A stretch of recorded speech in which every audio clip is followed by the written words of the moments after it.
শুভরাত্রি সুপ্রিয় শিক্ষার্থী বন্ধুরা, আশা করি তোমরা সকলে ভালো আছো, সুস্থ আছো, মঙ্গলমতো আছো।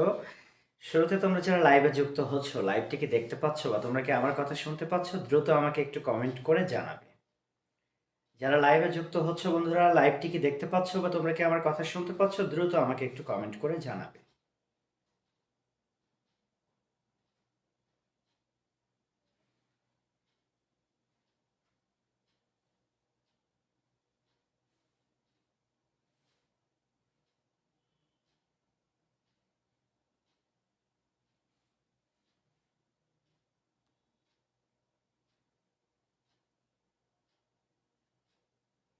আমি অপেক্ষা করছি তোমাদের জন্য। আবারও বলছি, যারা তোমরা লাইভে যুক্ত হয়েছো, তোমরা লাইভটি কি দেখতে পাচ্ছ বা তোমরা কি আমার কথা শুনতে পাচ্ছ? দ্রুত একটু কমেন্ট করো।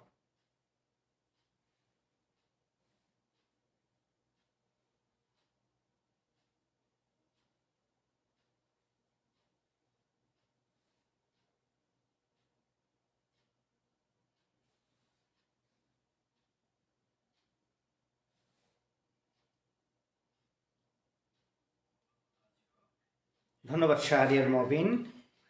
হ্যাঁ, আর একটু সময় আমরা ক্ষেপণ করি। আশা করি যারা লাইভে যুক্ত হয়ে যাওয়ার এর মধ্যে যুক্ত হয়ে যাবে।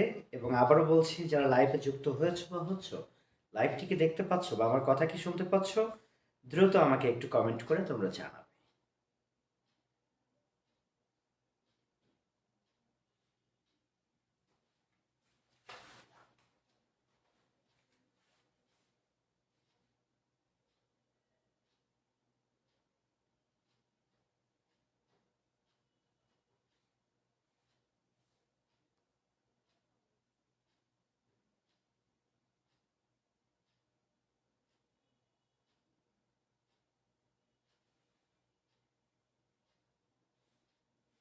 অসংখ্য ধন্যবাদ বন্ধুরা। ওকে, ফাইন।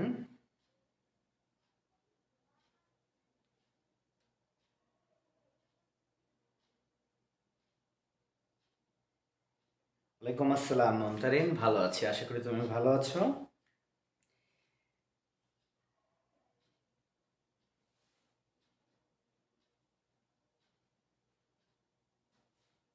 প্লিজ যারা লাইভে যুক্ত হয়েছো, একটু কমেন্ট করে জানাবে লাইভটি পরিষ্কার আছে কিনা, দেখতে পাচ্ছ কিনা। শীত কি বলবো, যে অসাধারণ শীত, অসাধারণ। ঠিক আছে, প্রচণ্ড প্রচণ্ড শীত আজকে। তো বন্ধুরা, আমি শুরু করে দিব ক্লাস। একটু কমেন্ট করে জানাও যে তোমরা লাইভটি ঠিকঠাক দেখতে পাচ্ছ কিনা বা আমার কথা তোমরা শুনতে পাচ্ছ কিনা। জাস্ট এতটুকু ক্লিয়ার করো, আমরা পড়ার মধ্যে প্রবেশ করব। প্লিজ একটু কমেন্ট করে আমাকে জানাবে তোমরা।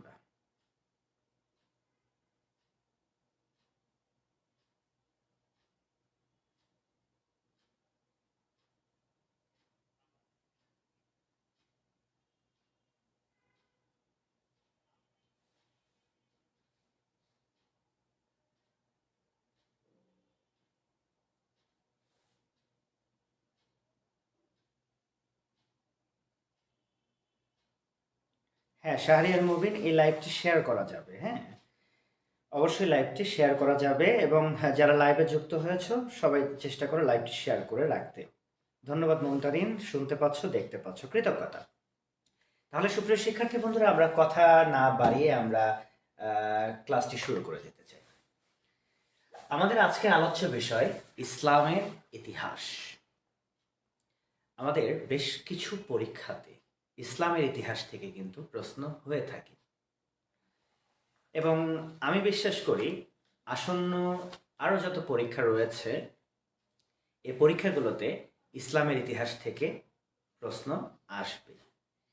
শুধু প্রশ্ন আসার জন্য নয়, ইসলাম একটা জীবন প্রণালী, একটা বিধান। অবশ্যই ইসলাম সম্পর্কে আমাদের সবার ধারণা থাকতে হবে। শুধু একজন মুসলিম নয়, একজন হিন্দু, বৌদ্ধ, খ্রিস্টান, আমি মনে করি সবার ধারণা থাকতে হবে ইসলাম সম্পর্কে, ইসলামের আবির্ভাব সম্পর্কে, বা ইসলামের আবির্ভাবের পূর্বে আসলে আয়ামে জাহিলিয়া যুগটা কেমন ছিল, কোন যুগে কোন প্রেক্ষাপটে আমাদের প্রিয় নবী হজরত মোহাম্মদ সাল্লাহ সাল্লামের আগমন, এবং তিনি কিভাবে একটি অন্ধকারাচ্ছন্ন জাতিকে আলোর পথ দেখালেন, কিভাবে তিনি বিশ্ব মানবতার ধর্ম ইসলাম প্রচার করলেন, সে বিষয়টাই কিন্তু আমরা আজকের ক্লাসে পরিষ্কার হব। সুপ্রিয় শিক্ষার্থী বন্ধুরা, আমরা ইসলামের ইতিহাস আলোচনা করব মূলত 570 খ্রিস্টাব্দ থেকে। আমরা জানি আমাদের প্রিয় নবীর জন্ম হয়েছে 570 খ্রিস্টাব্দে, এবং 570 খ্রিস্টাব্দ থেকে আমরা ইসলামের ইতিহাস আলোচনা করব 1258 খ্রিস্টাব্দ পর্যন্ত। অর্থাৎ 1258 খ্রিস্টাব্দে হালাকু খান যখন বাগদাদ নগরী আক্রমণ করেছিলেন। ইসলামের ইতিহাসের উপরে আমি 4টা ক্লাস নিব। 4টা ক্লাসের মধ্যে আমি 570 থেকে 1258 এই সময়টা আমি 2টো ক্লাসে শেষ করব, এবং 1258 থেকে বর্তমান আধুনিক বিশ্ব পর্যন্ত ইসলামের ইতিহাস ওই সময়ের উপরে আরো 2টো ক্লাস, অর্থাৎ মোট 4টা ক্লাস অনুষ্ঠিত হবে ইসলামের ইতিহাসের উপরে। তো তাহলে আজকে আমরা মূলত 570 খ্রিস্টাব্দ থেকে, সুপ্রিয় শিক্ষার্থী বন্ধুরা, আমরা 570 থেকে 1258 খ্রিস্টাব্দ পর্যন্ত আলোচনা করব। তো তোমরা যারা লাইভে যুক্ত আছো, আশা করছি সাউন্ড ঠিকঠাক আছে, সবকিছু ঠিক আছে, তোমরা দেখতে পাচ্ছ, তোমরা আমার কথা ঠিকঠাকভাবে শুনতে পাচ্ছ। আর একটা কথা, কোনো প্রশ্ন যদি তোমাদের থাকে অবশ্যই তোমরা আমাকে কমেন্ট করবে। হ্যাঁ, আমি ক্লাস টাইমে না হলেও অবশ্যই ক্লাস শেষে তোমাদের কমেন্টের উত্তরগুলো প্রদান করব। ওকে, ফাইন। তো চলো সুপ্রিয় শিক্ষার্থী বন্ধুরা, আমরা কথা না পারি ক্লাসটি শুরু করে দিই। বন্ধুরা, আরব, আসল কথা হচ্ছে যে ইসলামের আবির্ভাবটাই হয়েছে বা ইসলাম স্প্রেড হয়েছে কোথা থেকে আমরা সবাই জানি, কিন্তু আরব থেকে। ঠিক আছে, ইসলামের আবির্ভাব বা ইসলাম স্প্রেড হয়েছে কোথা থেকে? আরব থেকে। আমরা মাথায় রাখবো আরব, আরব শব্দের অর্থ আসলে আবিধানিক অর্থ দাঁড়ায় বাগ্মিতা।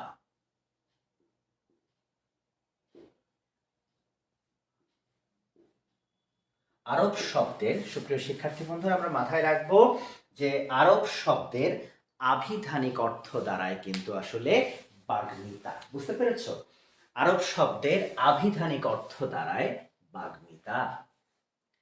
তো আরব, এই আরব ভূখণ্ডটা এমন একটি গুরুত্বপূর্ণ ভূখণ্ড, জানো, 3টি মহাদেশের সংযোগস্থল বলা হয় এই আরব ভূখণ্ডকে। কয়টি মহাদেশ? 3টি মহাদেশ। সে 3টি হচ্ছে এশিয়া, ইউরোপ, ইউরোপ এবং আফ্রিকা। এশিয়া, ইউরোপ এবং আফ্রিকা, এই 3টি মহাদেশের আসলে সংযোগস্থল বলা হয় এই আরব ভূখণ্ডকে। বুঝতে পেরেছ? তাহলে 3টি মহাদেশের সংযোগস্থলে আরব অবস্থিত। দেখো, যদি এটা আরব ভূখণ্ড হয়ে থাকে, যদি এটা আমাদের আরব ভূখণ্ড হয়ে থাকে, তাহলে আমরা মনে রাখবো যে এই আরব ভূখণ্ডের যে উত্তর দিক, সেই আরব ভূখণ্ডের উত্তর দিকে রয়েছে সিরিয়ার, সিরিয়ার বিস্তীর্ণ যে মরু অঞ্চল, সিরিয়ার বিস্তীর্ণ মরু অঞ্চল। তাহলে লক্ষ্য করে দেখো বন্ধুরা, যে আরব ভূখণ্ডের উত্তর দিকে রয়েছে সিরিয়ার আসলে বিস্তীর্ণ মরু অঞ্চল। আরবের দক্ষিণ ভূখণ্ডের দিকে, ভূখণ্ড নেই দক্ষিণে, আরবের দক্ষিণ দিকে রয়েছে ভারত মহাসাগর, ভারত মহাসাগর। আমরা মাথায় রাখবো সুপ্রিয় শিক্ষার্থী বন্ধুরা, যে আমাদের আরবের দক্ষিণ অংশে রয়েছে কিন্তু ভারত মহাসাগর, খুবই গুরুত্বপূর্ণ। তাহলে দেখো, উত্তরে সিরিয়ার বিস্তীর্ণ মরু অঞ্চল রয়েছে, আরবের দক্ষিণে রয়েছে ভারত মহাসাগর। ঠিক আছে বন্ধুরা, ভারত মহাসাগর। ঠিক আছে সুপ্রিয় শিক্ষার্থী বন্ধুরা, এবার আমরা পূর্ব দিকে চলে যেতে চাই। আরবের পূর্ব দিকে রয়েছে পারস্য উপসাগর, পূর্ব দিকে রয়েছে পারস্য উপসাগর। ঠিক আছে, পারস্য উপসাগর। এবং আমরা মাথায় রাখবো আরবের পশ্চিম দিকে রয়েছে লোহিত সাগর। লোহিত সাগর। তাহলে দেখো, আমি প্রথমেই বলেছি যে আরব শব্দের আবিধানিক অর্থ হচ্ছে বাগ্মিতা। মূলত তিনটি মহাদেশের সংযোগস্থলে কিন্তু আরব ভূখণ্ড, এশিয়া, ইউরোপ এবং আমি বলেছি আফ্রিকা। সুপ্রিয় শিক্ষার্থী বন্ধুরা, আমাদের আরব ভূখণ্ডের উত্তর দিকে রয়েছে সিরিয়ার মরু অঞ্চল, আমাদের পশ্চিমে রয়েছে লোহিত সাগর, পূর্বে রয়েছে পারস্য উপসাগর এবং আরব ভূখণ্ডের দক্ষিণ দিকে রয়েছে কিন্তু ভারত মহাসাগর বা ভারত সাগর, যেভাবে বলো অসুবিধা নেই। তাহলে লক্ষ্য করে দেখো বন্ধুরা, যে আরব এমন একটা ভূখণ্ড যে ভূখণ্ডের তিন দিকেই কিন্তু কি রয়েছে, জল রয়েছে, আর জাস্ট একদিকে কিন্তু স্থল রয়েছে। আরবের তিন দিকে কি রয়েছে, আমরা বলেছি জল রয়েছে, আর একদিকে রয়েছে স্থল। সেজন্য আরবকে বলা হয় উপদ্বীপ। আরবকে কি বলা হয়? উপদ্বীপ। উপদ্বীপ। সুপ্রিয় শিক্ষার্থী বন্ধুরা, পৃথিবীতে যতগুলো উপদ্বীপ আছে সেই উপদ্বীপগুলোর মধ্যে সবচাইতে বড় উপদ্বীপ কিন্তু এই আরব উপদ্বীপ। বুঝতে পেরেছো? পৃথিবীতে যত উপদ্বীপ আছে সেই উপদ্বীপগুলোর মধ্যে সবচেয়ে বৃহত্তম উপদ্বীপ আমরা বলবো আরব উপদ্বীপ। এবং একটি কথা মাথায় রাখতে হবে, এই আরব উপদ্বীপ হওয়ায় তাকে বলা হয় জাজিরাতুল আরব। আমরা একটু লিখে রাখতে পারি জাজিরাতুল আরব। এটা আরবি শব্দ, বুঝতে পেরেছো? আরব উপদ্বীপকে বলা হয় জাজিরাতুল আরব। তাহলে বন্ধুরা, কেন জাজিরাতুল আরব বলা হয়? তার কারণে ভূখণ্ডের তিন দিকে রয়েছে জলভাগ, একদিকে স্থলভাগ। সে একদিকটা হচ্ছে উত্তরে সিরিয়ার মরু অঞ্চল। তিন দিকে জল, একদিকে স্থল, তাকে বলা হচ্ছে উপদ্বীপ। পৃথিবীর সবচেয়ে বড় উপদ্বীপ কিন্তু এই আরব উপদ্বীপ, আর আরবিতে কিন্তু এটাকে বলা হচ্ছে জাজিরাতুল আরব। মনে থাকবে, জাজিরাতুল আরব। তাহলে সুপ্রিয় শিক্ষার্থী বন্ধুরা, তোমরা যারা ক্লাসটি করছো, আমি খুব বিশ্বাস করছি বন্ধুরা যে তোমরা আরবের একটা ভৌগোলিক পরিচয় পেয়ে গিয়েছো।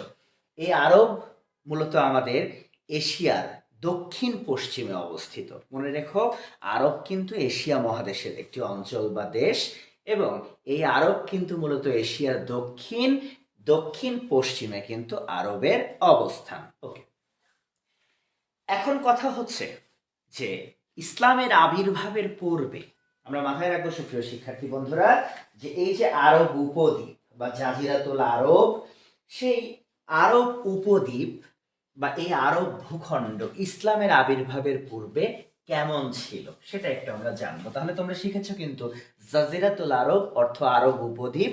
কেন উপদ্বীপ? কারণ তিন দিকে এটার রয়েছে জলভাগ আর একদিকে রয়েছে স্থলভাগ, সেজন্য এটা উপদ্বীপ।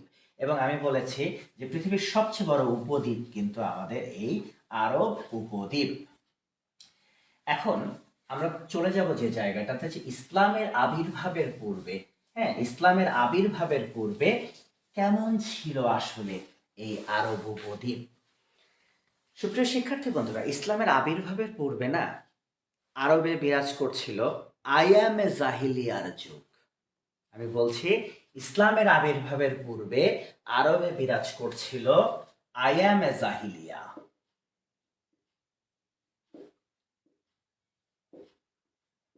আয়ামে জাহেলিয়া।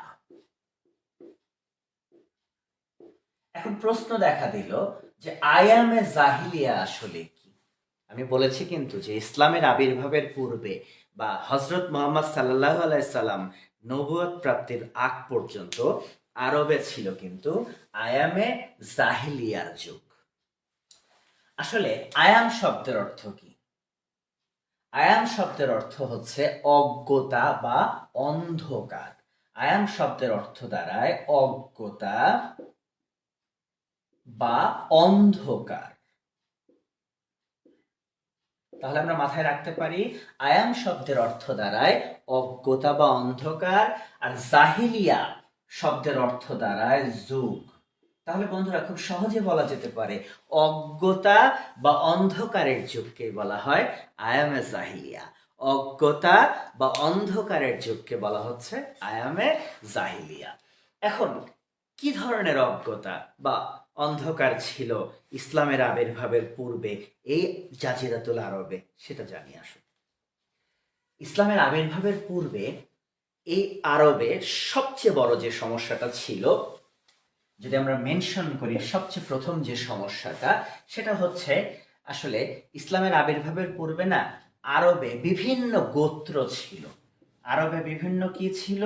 আরবে বিভিন্ন গোত্র ছিল। তো এই গোত্রপতিদের আসলে শেখ বলা হতো। ঠিক আছে, অনেক সময় ইসলামী ব্যাংকের পরীক্ষাতে এই ধরনের প্রশ্ন হয়েছে যে আরবের গোত্রপতিদের কি বলা হতো? তাদের বলা হতো শেখ। আমরা মাথায় রাখবো তথ্যটি যে আরবের গোত্রপতিদের কি বলা হতো? শেখ বলা হতো। তো আরবে অনেক গোত্র ছিল, কিন্তু আয়ামে জাহিলিয়া যুগে এই গোত্রদের মধ্যে এত দ্বন্দ্ব সংঘাত ছিল যেটা কল্পনাতীত। বিশ্বাস করবা কিনা বন্ধুরা, 12 মাসে বছর হয়। এই আরবীয়রা 12 মাসের 9 মাস তারা যুদ্ধ করত। বুঝতে পেরেছো? 12 মাসের 9 মাস তারা কি করত? যুদ্ধ করত। গোত্রে গোত্রে যুদ্ধ, দ্বন্দ্ব, মারামারি, হানাহানি, রাহাজানি লেগে থাকতো। এমনি আয়ামে জাহিলিয়া নয়, এমনি অজ্ঞতা অন্ধকার নয়। তাহলে প্রথম সমস্যা মেনশন করেছি যে গোত্রে গোত্রে কি হয়েছে? যুদ্ধ হয়েছে। শুনে অবাক হবে, দুটো গোত্র, বনু বকর আর বনু তাগলিব। আমি দুটো গোত্রের নাম বলেছি, একটি বলেছি বনু বকর, একটি বলেছি বনু তাগলিব। এই বনু বকর এবং বনু তাগলিব গোত্রের মধ্যে জানো একটা মাদি উটকে চড়ানোকে কেন্দ্র করে 40 বছর যুদ্ধ হয়েছে। ক্যান ইউ ইমাজিন যে একটা মাদি উট চড়ানোকে কেন্দ্র করে দুটো গোত্রের মধ্যে 40 বছর যুদ্ধ হয়েছে। তাহলে কেমন ছিল সে সময় আরব? বুঝতে পেরেছ? তার মানে আমরা বলেছি যে গোত্রে গোত্রে দ্বন্দ্ব সংঘাত এগুলো আরবে খুব কমন ছিল। গোত্রপতিদের শেখ বলা হতো, আর একটা মাদি উচ্চারণকে কেন্দ্র করে বনু বকর বনু তাগলিব গোত্রের মধ্যে 40 বছর যুদ্ধ হয়েছে। ওকে, 2 নাম্বার আমি যেটা মেনশন করব, কুশিত প্রথা। কুশিত প্রথা। সুপ্রিয় শিক্ষার্থী বন্ধুরা, এখন যেটা মাথায় আসলো, কুশিত প্রথা আসলে কি? এটা এটা কেন, মানে এটা আয়ামে জাহিলিয়ার সাথে রিলেটেড কেন? আসল কথা বলতে কি জানো, কুশিত প্রথা হচ্ছে একটা সুদ প্রথা। কুশিত প্রথা হচ্ছে একটা সুদ প্রথা। ইহুদিরা ইহুদিরা তারা এই কুশিত প্রথার সাথে জড়িত ছিল।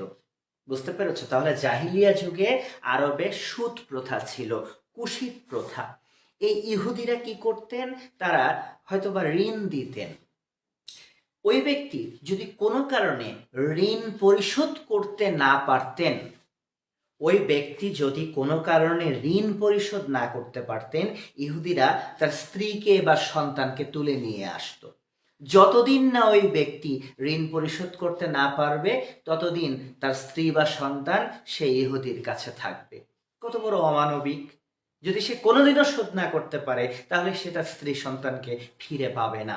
তো এইরকম অমানবিক একটি ঘৃণিত প্রথা প্রচলিত ছিল এই আয়ামে জাহিলিয়া যুগে, যে প্রথাকে আমরা বলছি কুশিত প্রথা। অর্থাৎ এটা হলো সুদের ব্যবসা।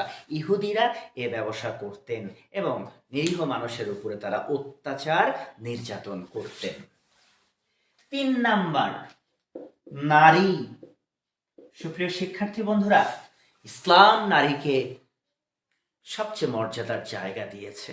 ইসলাম বলছে মায়ের পায়ের নিচে কিন্তু সন্তানের বেহেশত।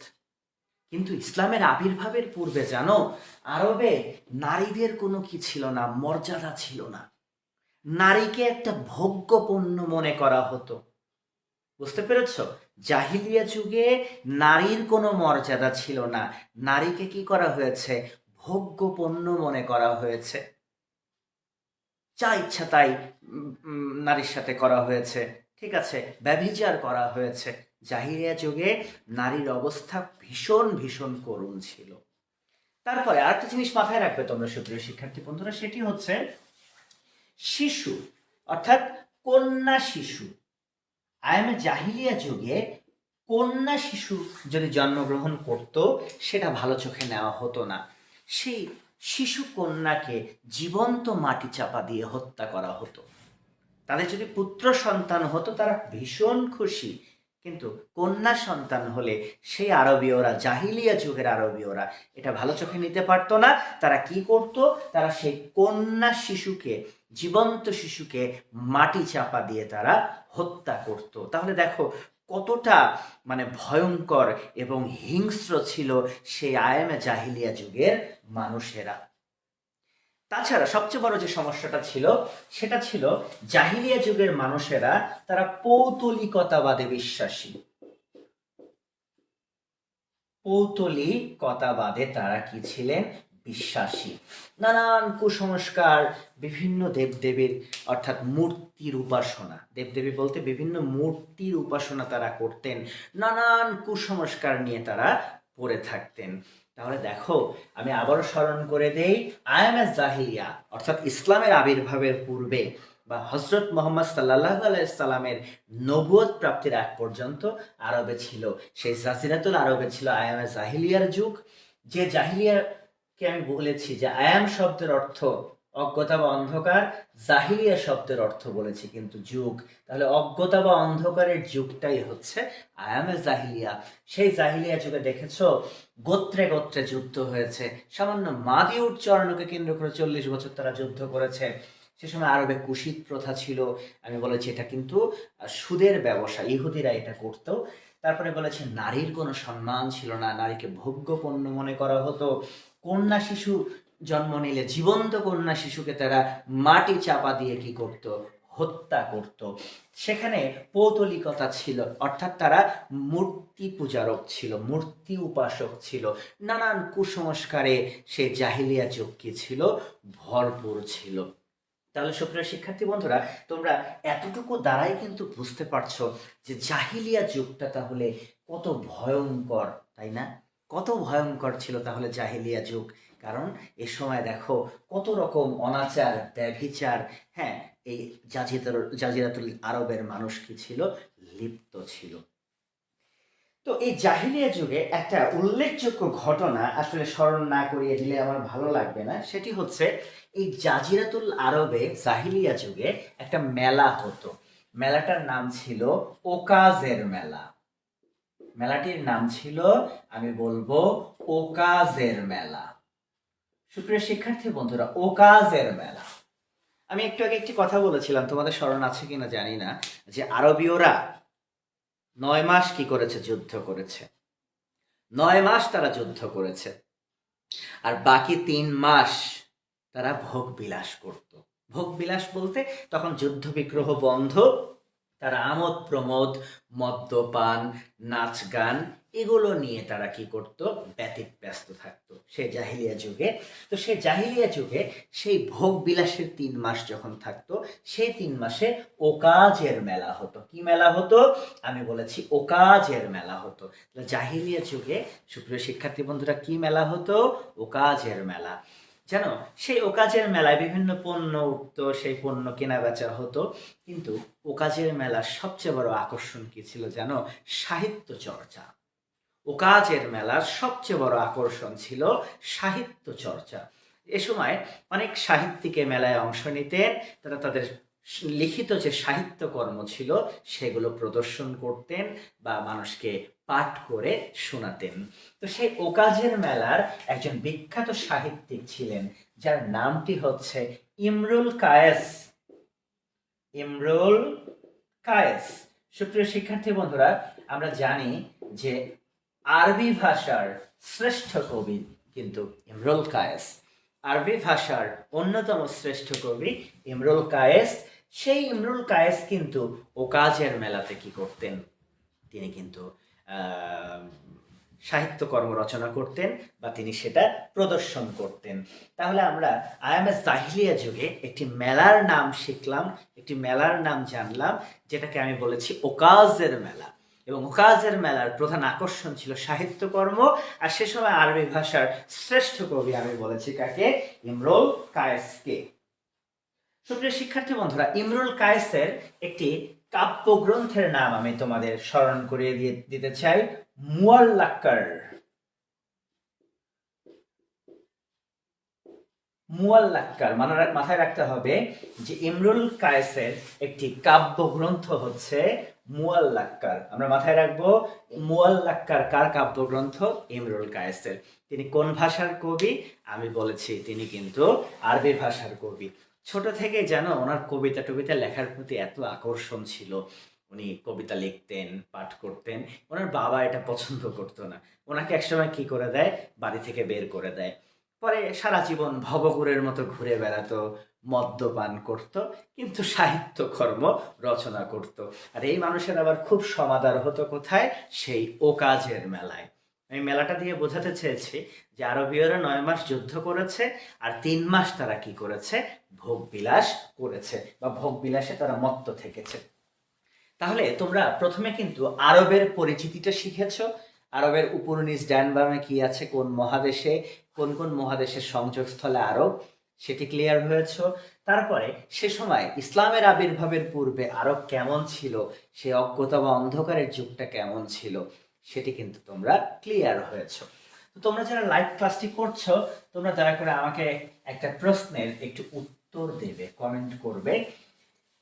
সেই প্রশ্নটি হচ্ছে, সুপ্রিয় শিক্ষার্থী বন্ধুরা, যে আমি একটি মেলার নাম কিন্তু বললাম জাহেলিয়া যুগে, আমি তোমাদেরকে কিন্তু একটি মেলার নাম বলেছি। তো আসলে সেই মেলার নামটা কি?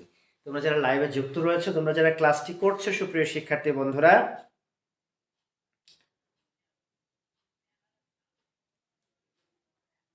যারা লাইভে যুক্ত রয়েছে, দয়া করে আমাকে একটু কমেন্ট করে জানাবে যে সেই মেলার নামটা কি। প্লিজ আমাকে একটু দয়া করে কমেন্ট করো। শাহরিয়ার মবিন প্রথম লিখেছে, আমার প্রিয় ছাত্র লিখেছে ওকাজের মেলা। Very good.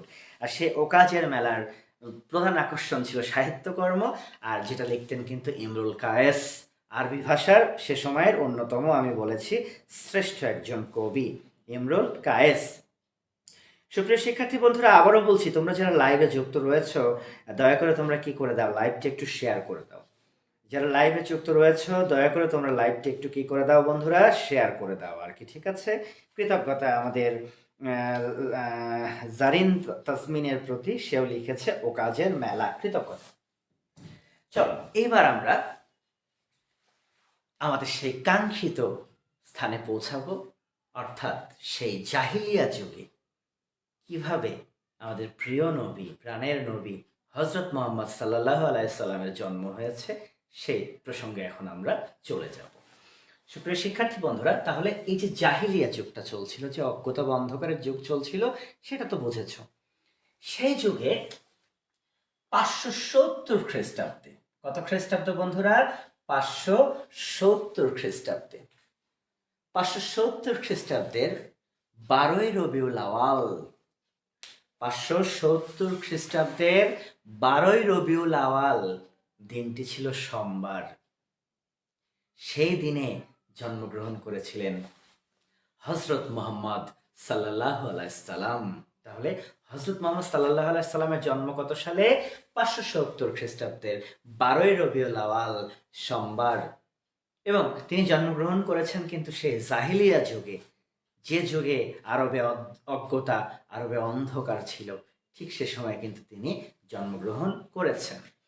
তো হজরত মোহাম্মদ সাল্লাল্লাহু আলাইহি সাল্লামের পিতা, আমরা সবাই জানি যে আমাদের প্রিয় নবীর পিতা ছিলেন আব্দুল্লাহ।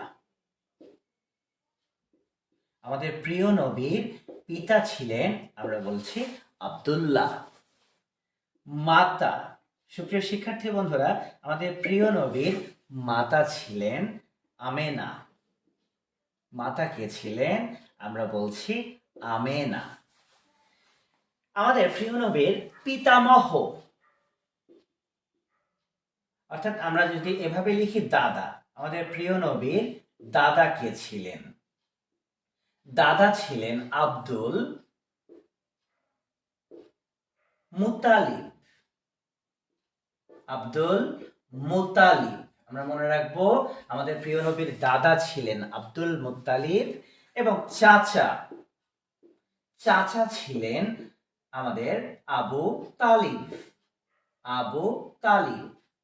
তাহলে আমরা আপাতত 4টা নাম দেখলাম। আমি বলেছি আমাদের প্রিয় নবী হযরত মুহাম্মদ সাল্লাল্লাহু আলাইহি সাল্লামের পিতা ছিলেন আব্দুল্লাহ, মাতা ছিলেন কিন্তু সুপ্রিয় শিক্ষার্থী বন্ধুরা আমি বলেছি মাতা ছিলেন আমেনা, দাদা ছিলেন আব্দুল মুত্তালিব এবং চাচা ছিলেন আবু তালিব।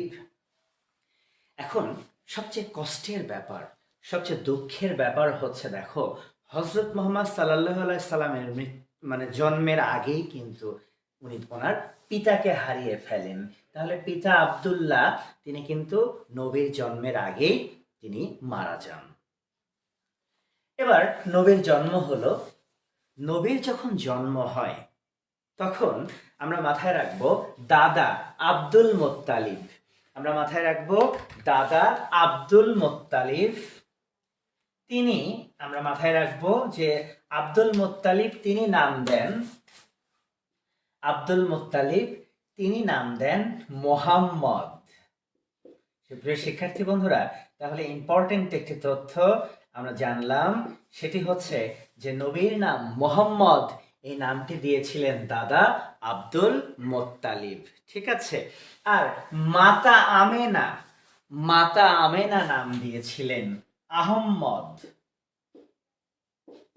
মাতা আমেনা নাম দিয়েছিলেন আহম্মদ। তাহলে লক্ষ্য করে দেখো যে মোহাম্মদ নামটি দিয়েছিলেন দাদা আব্দুল মুত্তালিব এবং মাতা আমেনা তিনি নামটা দিয়েছিলেন কিন্তু আহম্মদ। তাহলে আহম্মদ এবং মোহাম্মদ আমরা একই মানুষ জানি, আমাদের প্রিয় নবীকে কিন্তু জানি। সুপ্রিয় শিক্ষার্থী বন্ধুরা আমি একটু আগে স্মরণ করে দিয়েছি যে নবীজির জন্মের আগেই কিন্তু তিনি তার পিতাকে হারিয়ে ফেলেছেন, আব্দুল্লাহ তিনি মারা গিয়েছেন। তো নবীর জন্মের ঠিক 2 সপ্তাহের মধ্যে, কয় সপ্তাহ, 2 সপ্তাহের মধ্যে সেই জাহিলিয়া যুগে আরবে কিন্তু একটা রীতি বা নীতি ছিল। তো সেই রীতিনীতি বলার আগে আমি একটু বলে রাখি সুপ্রিয় শিক্ষার্থী বন্ধুরা যে আরবে নবীর যে জন্ম হলো, নবীর জন্ম হয়েছে কিন্তু মক্কার কুরাইশ বংশে। মাথায় রাখতে হবে মক্কার কোন বংশ, কুরাইশ বংশ। ঠিক আছে, মক্কার কুরাইশ বংশে নবীর জন্ম হয়েছে জাহিলিয়া যুগে এবং এই কুরাইশরাও কিন্তু পৌতলিকতাবাদে বিশ্বাসী ছিল, অর্থাৎ তারাও কিন্তু মূর্তি পূজারও ছিল। এমনকি পবিত্র কাবা গৃহ, সেই কাবা গৃহেও কিন্তু 360টা দেবদেবের মূর্তি পাওয়া গিয়েছিল। তাহলে নবীর জন্ম হয়েছে যে পরিবারে, কুরাইশদের বংশে, সেই কুরাইশরাও আমি বলেছি পৌতলিকতাবাদে বিশ্বাসী ছিলেন এবং তারাও মূর্তি উপাসক ছিলেন। তো সুপ্রিয় শিক্ষার্থী বন্ধুরা যাই হোক আমি আবারও ফিরে আসি মূল ধারাতে যে নবীর জন্মের ঠিক 2 সপ্তাহের মধ্যে আরবে একটা রীতি ছিল। সে রীতি হচ্ছে পালিত মায়ের কাছে থাকতে হবে 5 বছর পর্যন্ত।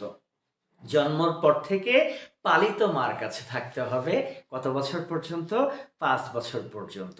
তো সেজন্য জানো একটা মেলার আয়োজন হতো। সে মেলাতে মায়েরা তাদের সন্তানকে নিয়ে মেলাতে আসতেন এবং পালিত মারা কি করতেন, সন্তান নিতেন এবং নিয়ে তারা চলে যেতেন। তো আমরা যতটুকু জানি যে দুধ মাতা বা পালিত মাতা নবীর হচ্ছেন, সবাই জানো নিশ্চিত, তিনি হচ্ছেন মাতা হালিমা। আমরা জানি যে পালিত মাতা হচ্ছেন হালিমা। একটা কথা বলি তোমাদেরকে, শোনো না। হালিমা মেলাতে আসলেন, এদিকে হযরত মুহাম্মদ সাল্লাল্লাহু আলাইহি সাল্লাম তাকেও কিন্তু মেলাতে নেওয়া হয়েছে, মাতা আমেনা নিয়েছে আরবের রীতি প্রথা অনুযায়ী যে তাকে কি করবে, কোনো পালিত মাতা তাকে নিয়ে যাবে। তো সেই মেলাতে উপস্থিত হয়েছেন হালিমা, উপস্থিত হয়েছেন ঠিক আছে, কিন্তু জানো ওনার না মাতা হালিমার মেলায় আসতে বেশ বিলম্ব হয়ে গিয়েছিল, কারণ তিনি এত একটা রোগা সোটকা উট নিয়ে এসেছিলেন যে সেই উট দ্রুত আসতে পারেনি, আসতে বিলম্ব করেছে। আর এই বিলম্ব করার কারণে না তিনি মেলার প্রায় শেষ সময়ে এসেছে, এসে দেখে ভালো কোনো সন্তান নেই। যাই হোক মন খারাপ হয় এবং হালিমা গত বছরও এসেছিলেন, এসে তিনি মনঃপুত সন্তান পাননি। তিনি গত বছর খালি হাতে চলে গিয়েছিলেন। এবছর তিনি এসেছেন মরা উট নিয়ে, রোগা সটকা উট নিয়ে। সে উটটাও আমি যথাসময়ে হালিমাকে পৌঁছাতে পারিনি। ফলে হালিমা ভীষণ মন খারাপ করে। মন খারাপ করে একটা জীর্ণকায়, ঠিক আছে, জীর্ণকায় রোগা একটি শিশুই তিনি পছন্দ করেন যে যাক আমি এই শিশুকেই নিয়ে যাব। আর সেই শিশুটি আর কেউ নন, আমাদের প্রিয় নবী হজরত মোহাম্মদ সাল্লাহ আলাইসাল্লাম। এবং মাতা হালিমা এই শিশুটিকে কোলে নিয়ে তিনি যখন তার উটের কাছে যাচ্ছেন, দেখছেন তার উট খুঁজে পাচ্ছেন না। এই পরিস্থিতিতে একটি শক্ত সামর্থ্য বলিষ্ঠ উট এসে বো ডাউন, মানে নিচু হয়, মানে এক প্রকার আহ্বান করছে যে কি করো, বা তুমি কি করো, আমার পিঠে চড়ো। হালিমা বিস্মিত হন যে আমি আসলাম একটা রোগা সটকা উঠে, অথচ সেই উটটা এখন এত মোটা তাজা হয়ে গেল। বিস্মিত হন, তিনি উটের পিঠে চড়ে বসেন এবং তিনি কিন্তু আমাদের প্রিয় নবীকে নিয়ে চলে যান। এবং সুপ্রিয় শিক্ষার্থী বন্ধুরা, মাতা হালিমার কাছে 5 বছর পর্যন্ত নবীজি কিন্তু লালিত পালিত হন। তাহলে আমাদের নবীর দূত মাতা হচ্ছেন কে? মাতা হালিমা। তাহলে মাথায় রাখবো আমরা যে নবীজির পিতা আব্দুল্লাহ, নবীজি কিন্তু পিতাকে দেখতে পাননি, অর্থাৎ ওনার জন্মের পূর্বেই পিতা মারা গিয়েছেন। মাতা বলেছে কিন্তু আমেনা, দাদা বলেছে আব্দুল মুত্তালিব, চাচা বলেছে আবু তালিব, আর দূত মাতা বা পালিত মাতা আমি বলেছি কিন্তু মাতা হালিমাকে। সুপ্রিয় শিক্ষার্থী বন্ধুরা, 5 বছর পর্যন্ত আমরা মাথায় রাখবো নবীজি তিনি কিন্তু মাতা হালিমার কাছে লালিত পালিত হন এবং 5 বছর পূর্ণ হবার পরে তিনি ফিরে আসেন আবার তার আসল মাতা আমেনার কাছে, মাতা আমেনার কাছে। এবং মাতা আমেনার কাছে ফিরে আসবার পরে সুপ্রিয় শিক্ষার্থী বন্ধুরা কি বলবো, যে মা আমেনাকে সাথে নিয়ে, হ্যাঁ, বালক হজরত মোহাম্মদ সাল্লাহ সাল্লাম তিনি কি করেছিলেন? মদিনাতে গিয়েছিলেন তার পিতার কবর দেখতে, বা যেটাকে আমরা কবর জিয়ারত বলি, কবর দেখতে গিয়েছিলেন। এবং দেখে ফিরে আসার পথে মারা যান আমাদের প্রিয় নবীর মাতা আমেনা। তার মানে মাত্র তখন ওনার বয়স 6 বছর। বন্ধুরা কি দুঃখের বিষয়, দেখো কষ্টের বিষয়, মাত্র যখন 6 বছর বয়স তখন নবী কিন্তু হারিয়ে ফেলেন তার মাতাকে। তিনি কিন্তু পিতাকে পাননি, তাই না? তিনি পিতাকে পাননি। আবার পালিত মাতার কাছ থেকে ফিরে আসলেন, এসে কিন্তু আসল মাতা আমেনাকেও খুব বেশি দিন তিনি পেলেন না। মাত্র 6 বছর বয়সে আমাদের প্রিয় নবী তিনি তার মাতাকে হারিয়ে ফেললেন। এবং মাতাকে হারিয়ে ফেলবার পরে আমাদের নবীজির দেখভালের দায়িত্ব পড়লো দাদা আব্দুল মুত্তালিবের উপরে, যিনি কিন্তু নাম রেখেছিলেন মোহাম্মদ, তাই কি না? আব্দুল মুত্তালিব দেখভাল করতে শুরু করলেন। কিন্তু আবারও কষ্ট, আবারও দুঃখ, যখন আমাদের নবীর বয়স মাত্র 8 বছর, মাত্র 8 বছর যখন বয়স, সেই 8 বছর বয়সে নবীজি হারিয়ে ফেললেন দাদা আব্দুল মুত্তালিবকে। আব্দুল মুত্তালিবও মারা গেলেন। যখন দাদা মারা গেলেন তখন বালক হজরত মোহাম্মদের দেখভালের দায়িত্ব পড়ল চাচা আবু তালিবের উপরে। সুপ্রিয় শিক্ষার্থী বন্ধুরা, কতটা কষ্ট, কতটা অসহায়ত্ব। দেখো যে আল্লাহ প্রেরিত একজন দূত, কিন্তু যিনি জন্মের পরে বাবাকে দেখতে পেলেন না, যিনি তার নিজের মার কাছে সময় কাটাতে পারলেন না, মায়ের আসল মাতার, ঔরসজাত মাতার ভালোবাসা পেলেন না, সেই জাহেলিয়া যুগের প্রথা অনুযায়ী ফিরে এলেন মাতার কাছে, এসে তিনি মাতাকে বেশি দিন পেলেন না।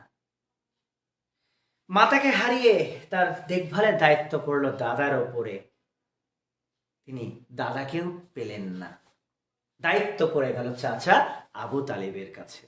তো দেখো, মা নেই, বাবা নেই, দাদা নেই, সংসারে ছিল দারিদ্রতা।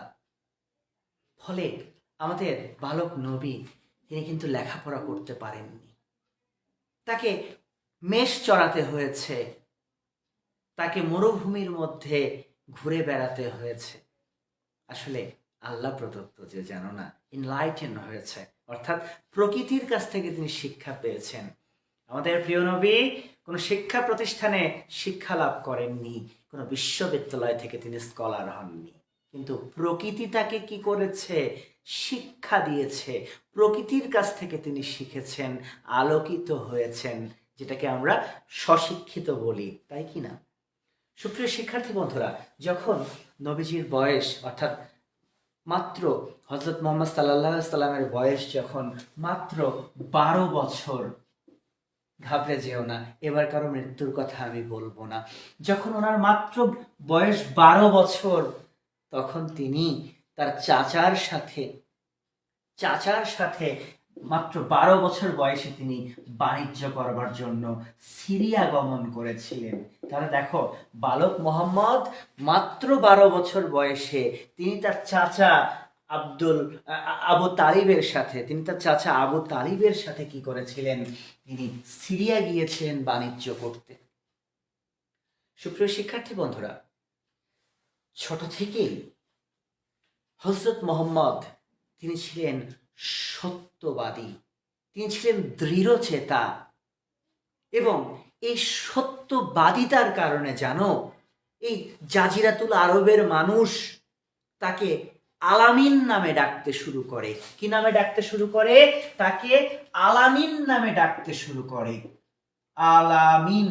সুপ্রিয় শিক্ষার্থী বন্ধুরা, আলামিন অর্থ সত্যবাদী বা স্পষ্টবাদী। তিনি মিথ্যা বলেননি, তিনি দৃঢ়চেতা ছিলেন একদম বালক বয়স থেকে। সবাই এটাকে খুব ভালোভাবে নিতেন এবং তাকে আলামিন বলে ডাকতেন। সত্যবাদী হচ্ছে আলামিন। এবং জানো, এই আলামিন বলে ডাকার কারণে তার নাম যে মোহাম্মদ বা আহম্মদ, মানুষ এটাই ভুলে গিয়েছিল। সবাই তাকে দেখলেই বলতো আলামিন। তার প্রকৃত নাম মোহাম্মদ বা আহম্মদ, এটাই মানুষ ভুলে গিয়েছে, তাকে ডাকছে সবাই আলামিন বলে। ঠিক আছে সুপ্রিয় শিক্ষার্থী বন্ধুরা, একটা পর্যায়ে তিনি যখন মোটামুটি বালক থেকে তিনি যখন একটু বড় হন বা অনেকটা যুবক বয়সে পরিণত হবার পরে আমরা যতটুকু জানি যে আমাদের মক্কাতে একজন ধনাঢ্য মহিলা ছিলেন যার নাম খাদিজা। সুপ্রিয় শিক্ষার্থী বন্ধুরা, খাদিজা খুব ধনাঢ্য। আর তার ধনাঢ্য হওয়ার মূল কারণ ছিল খাদিজা প্রথমে একটি বিয়ে করেছিলেন, কিন্তু বিয়ের পরে স্বামী বিয়োগ হয়, মারা যায়, খাদিজা বিধবা হন। খাদিজা আবার একটি বিয়ে করেন, কিন্তু সে স্বামীরও মৃত্যু হয়। কিন্তু সে স্বামীর আবার অগাধ সহায় সম্পত্তি ছিল। উত্তরসূরি না থাকার ফলে সেই সহায় সম্পত্তিগুলো পেয়ে যান খাদিজা। ফলে খাদিজা কিন্তু ধনাঢ্য হয়ে যান এবং তার অনেক ব্যবসা বাণিজ্য ছিল। তো একটা সময়ে খাদিজা তিনি এই যে আলামিন, মানুষ যে ডাকছে, ধরো একটা এলাকাতে একটা ছেলে যদি খুব ভালো হয় না, তাকে সবাই ডাকে, তার প্রশংসা করে ও প্রশংসা ছড়িয়ে পড়ে। কথা বুঝতে পেরেছো? তো সেরকমই একটা ব্যাপার যে খাদিজার কানে পৌঁছে যায় এই আলামিনের নাম, মানে মোহাম্মদের নাম, যে খুবই ভালো ছেলে, খুব অনেস্ট, খুবই ভালো। ফলে খাদিজা মোহাম্মদকে প্রপোজ করেন। প্রপোজ বলতে তিনি আসলে মোহাম্মদকে বলেন যে তুমি আমার ব্যবসা বাণিজ্যগুলো কি করো, দেখভাল করো। খুবই ভালো কথা, আলহামদুলিল্লাহ। তার কারণ তোমরা জানো যে আমাদের নবী ছোট থেকে স্ট্রাগল করেছেন, কষ্ট করেছেন। তিনি কিন্তু 12 বছর বয়সে মাত্র 12 বছর বয়সে চাচার সাথে পর্যন্ত তিনি সিরিয়া গমন করেছেন বাণিজ্যের জন্য। তাহলে অনেকটা স্ট্রাগল জীবন কিন্তু তার, তাই না? সেই স্ট্রাগল জীবনে একটা আশার বাণী আসলো যে খাদিজা তিনি মোহাম্মদের চরিত্র কথা শুনে বা তার প্রশংসা শুনে তিনি মুগ্ধ হয়ে তিনি মোহাম্মদকে তার ব্যবসা বাণিজ্যের দেখভালের দায়িত্ব দিলেন। এবং হযরত মুহাম্মদ তিনি কিন্তু অত্যন্ত দক্ষতার সাথে, সততার সাথে, নিপুণতার সাথে তিনি ব্যবসা বাণিজ্য পরিচালনা করতে থাকলেন এবং ব্যবসার উন্নয়ন ঘটাতে থাকলেন। যখন তিনি খাদিজার ব্যবসাকে আরো বাড়িয়ে দিচ্ছেন, যেটাকে বরকত বলা হয়, যে ব্যবসাতে বরকত আসতেছে, খাদিজা আরো ধনাঢ্য হয়ে উঠছে, কিন্তু খাদিজা তিনি বিস্মিত হচ্ছেন। খাদিজা কিন্তু আমাদের প্রিয় নবীর চেয়ে প্রায় 15 বছরের বড়, বুঝতে পেরেছ? প্রায় 15 বছরের বড়। তিনি বিস্মিত হচ্ছেন যে ছেলেটি এত ভালো, মানে এত সৎ, মানে যতই দেখছেন ততই মুগ্ধ হচ্ছেন খাদিজা, যে মানে এরকম হয় না। সেই পরিস্থিতিতে একটা সময় খাদিজা তিনি প্রস্তাব দিয়ে বসলেন, তিনি দূত মারফত প্রস্তাব পাঠালেন মোহাম্মদকে যে আমি কি করতে চাই, তোমাকে বিয়ে করতে চাই। দেখো আমাদের নবী হযরত মুহাম্মদ তিনি কি করলেন, চাচা আবু তালিবকে বিষয়টি বললেন এবং চাচা আবু তালিবের কাছ থেকে অনুমতি নিয়ে আমাদের প্রিয় নবী তিনি বিবাহ বন্ধনে আবদ্ধ হলেন খাদিজার সাথে। এবং প্রিয় নবী যখন বিবাহ বন্ধনে আবদ্ধ হলেন খাদিজার সাথে, সালটা ছিল বন্ধুরা 695 খ্রিস্টাব্দ। আমরা জানি ওনার জন্ম হয়েছিল 570 খ্রিস্টাব্দে, কিন্তু ওনার কিন্তু বিয়ে হয়েছে 695, মানে নবীর বয়স যখন 25 বছর তখন তিনি বিয়ে করেছেন বিবি খাদিজাকে। এবং সুপ্রিয় শিক্ষার্থী বন্ধুরা, একটি কথা আমরা মাথায় রাখবো যে তিনি যখন বিবি খাদিজাকে বিয়ে করলেন, ওই সালটা আর একটা কারণে খুবই গুরুত্বপূর্ণ। কেন গুরুত্বপূর্ণ শুনবা? কারণ দেখো এই যে আরবে দ্বন্দ্ব, আরবে যে সংঘাত, মারামারি, খুনাখুনি, হানাহানি, রাহাজানি এই যে চলছে আরবে, গোত্রে গোত্রে যুদ্ধ, এই যুদ্ধ বন্ধের জন্য সুপ্রিয় শিক্ষার্থী বন্ধুরা তোমরা মনে রেখো, এই যুদ্ধ বন্ধের জন্য আমাদের হযরত মুহাম্মদ সাল্লাল্লাহু আলাইহি সাল্লাম তিনি একটি উদ্যোগ নিলেন। সে উদ্যোগের সালটাও তোমরা মনে রাখবে 695, এবং তিনি উদ্যোগ দিলেন, তিনি প্রতিষ্ঠা করলেন একটি সংগঠন যার নাম হিলফুল হিলফুল ফুজল হিলফুল ফুজল।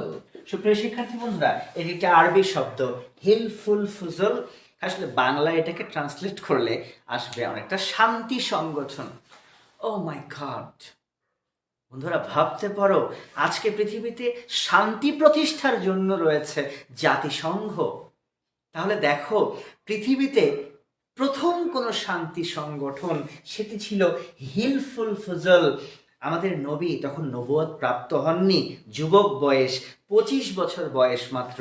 সেই 25 বছর বয়সে ওনার মাথা থেকে আসলো এই হিলফুল ফুজল গঠনের কথা।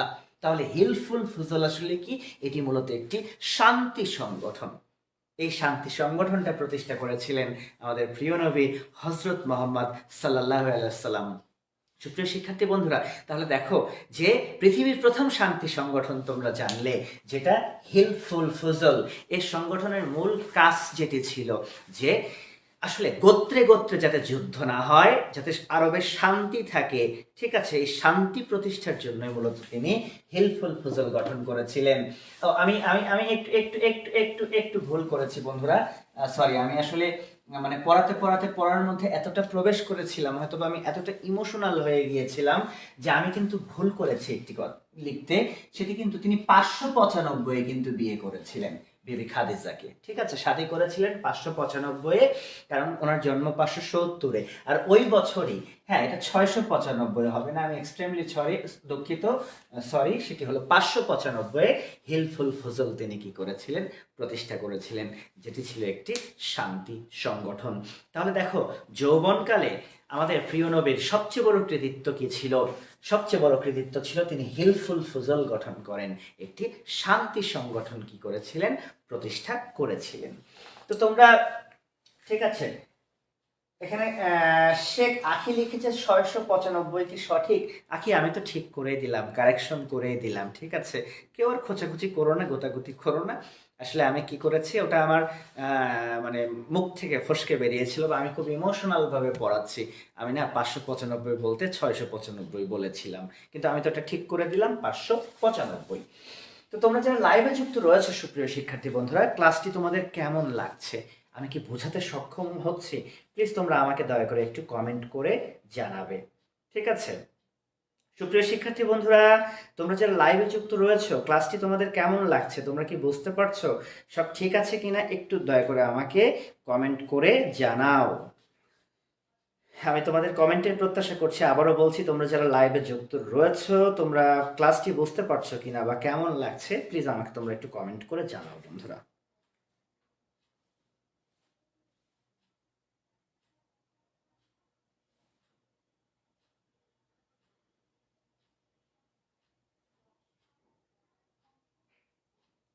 ধন্যবাদ রিয়াদ হোসেন, তোমাকে কৃতজ্ঞতা বন্ধুরা। আমি আরও বলছি, আরও যারা লাইভে যুক্ত রয়েছো, ক্লাসটি কেমন লাগছে, আমি কি বোঝাতে পারছি, সব ঠিক আছে কিনা, প্লিজ আমাকে তোমরা একটু কমেন্ট করে জানাও। তোমাদের কমেন্ট দেখে আমি আবার পড়াতে প্রবেশ করব।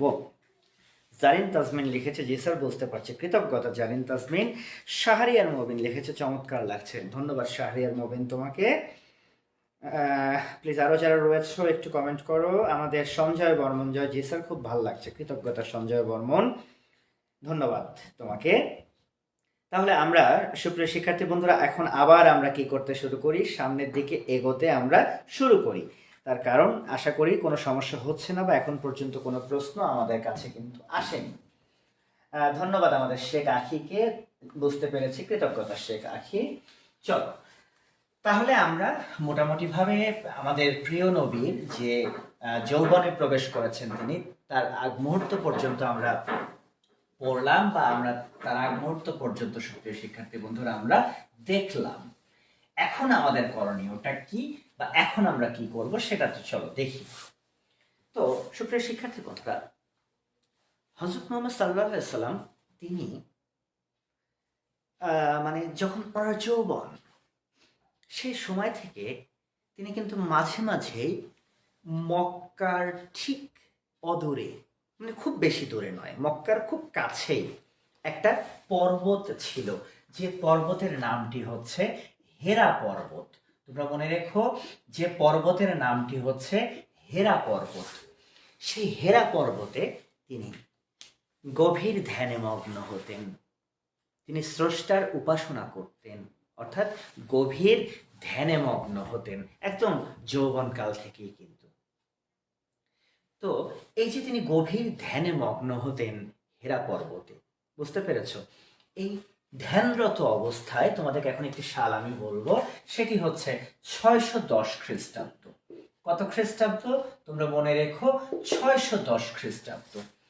অর্থাৎ যখন আমাদের নবীর বয়স 40 বছর, যখন আমাদের নবীর বয়স 40 বছর, সেই 40 বছর অর্থাৎ 610 খ্রিস্টাব্দে আমাদের মক্কার হেরা পর্বতে তিনি ধ্যানরত অবস্থাতে ছিলেন। সেই ধ্যানরত অবস্থায় তিনি আল্লাহর ওহী প্রাপ্তি হলো তার, আল্লাহর ওহী প্রাপ্তি। ওহী মানে দিব্য জ্ঞান, ওহী বলতে কি হয়? দিব্য জ্ঞান, ঠিক আছে? আল্লাহ প্রেরিত যে জ্ঞান বা আল্লাহ প্রেরিত যে বিশেষ ক্ষমতা, সেটাকে আমরা ওহী বুঝে থাকি। তাহলে দেখো 610 সাল এটি অত্যন্ত গুরুত্বপূর্ণ একটি সাল, কারণ 610 সালে হজরত মোহাম্মদ সাল্লাল্লাহু আলাইহি সাল্লাম তিনি নবুয়ত প্রাপ্তি হলেন। আর নবুয়ত প্রাপ্তির সালটা রেখেছে 610। তিনি নবুয়ত প্রাপ্তি হলেন কোথায়? মক্কার হেরা পর্বতে তিনি যখন গভীর ধ্যানে মগ্ন ছিলেন, সেই সময় কিন্তু তিনি কি হলেন? তিনি ওহী প্রাপ্তি হলেন। এবং সে মাসটা ছিল কিন্তু রমজান মাস। মনে রেখো, তিনি ওহী প্রাপ্তি হয়েছেন কোন মাসে? রমজান মাসে।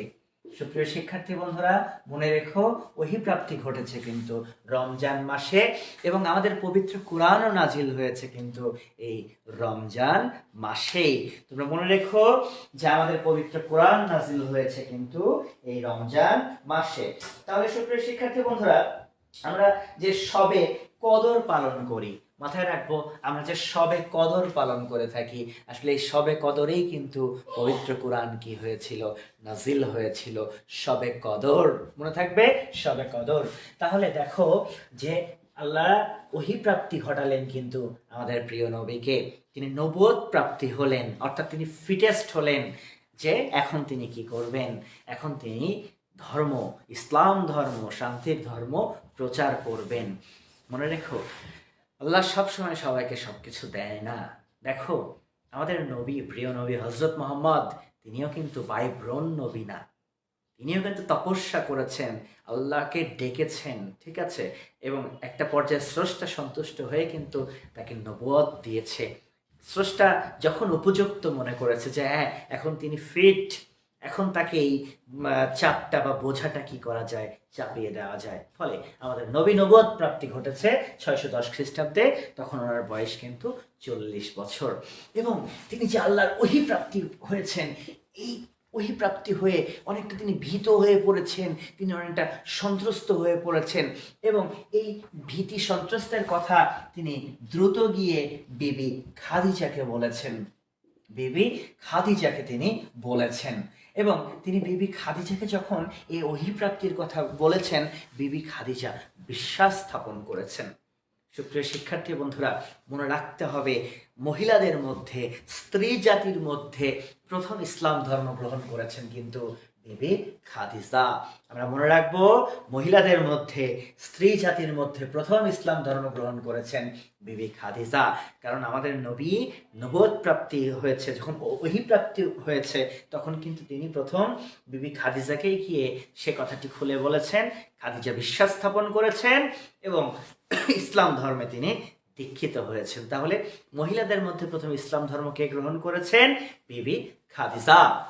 সুপ্রিয় শিক্ষার্থী বন্ধুরা, এখানে আরেকটা তথ্য শিখে রাখবে, বয়োজ্যেষ্ঠদের মধ্যে, মানে পূর্ণাঙ্গ বয়স্ক মানুষের মধ্যে, বয়োজ্যেষ্ঠদের মধ্যে প্রথম ইসলাম ধর্ম গ্রহণ করেছেন হযরত আবু বকর রাদিয়াল্লাহু তাআলা। হযরত আবু বকর রাদিয়াল্লাহু তাআলা তিনি কিন্তু প্রথম কি করেছেন, বয়স্কদের মধ্যে আমরা জানি ইসলাম ধর্ম গ্রহণ করেছেন। আর কনিষ্ঠদের মধ্যে, বালকদের মধ্যে প্রথম ইসলাম ধর্ম গ্রহণ করেছেন হযরত আলী রাদিয়াল্লাহু তাআলা। মনে থাকবে, হযরত আলী রাদিয়াল্লাহু তাআলা তিনি সবচেয়ে কনিষ্ঠ বয়সে ইসলাম ধর্ম গ্রহণ করেছেন। বয়োজ্যেষ্ঠদের মধ্যে দেখেছ হযরত আবু বকর রাদিয়াল্লাহু তাআলা, এবং মহিলাদের মধ্যে, নারীদের মধ্যে প্রথম দেখেছ কে ইসলাম ধর্ম গ্রহণ করেছেন, খাদিজা, বিবি খাদিজা। ঠিক আছে, তাহলে 610-এ তিনি কিন্তু নবুয়ত প্রাপ্তি হলেন। সুপ্রিয় শিক্ষার্থী বন্ধুরা, নবুয়ত প্রাপ্তির পরেই কিন্তু তিনি ইসলাম ধর্ম সাথে সাথেই প্রচার শুরু করেছেন এমন কিন্তু না। সুপ্রিয় শিক্ষার্থী বন্ধুরা, 610-এ তিনি নবুয়ত প্রাপ্তি হলেন তো 613 খ্রিস্টাব্দ। এখন আমি সালগুলো মুছবো না, একের পর এক গুরুত্বপূর্ণ আমি সালে চলে যাব। 613 খ্রিস্টাব্দ কি হয়েছে 613 খ্রিস্টাব্দে শুনবে।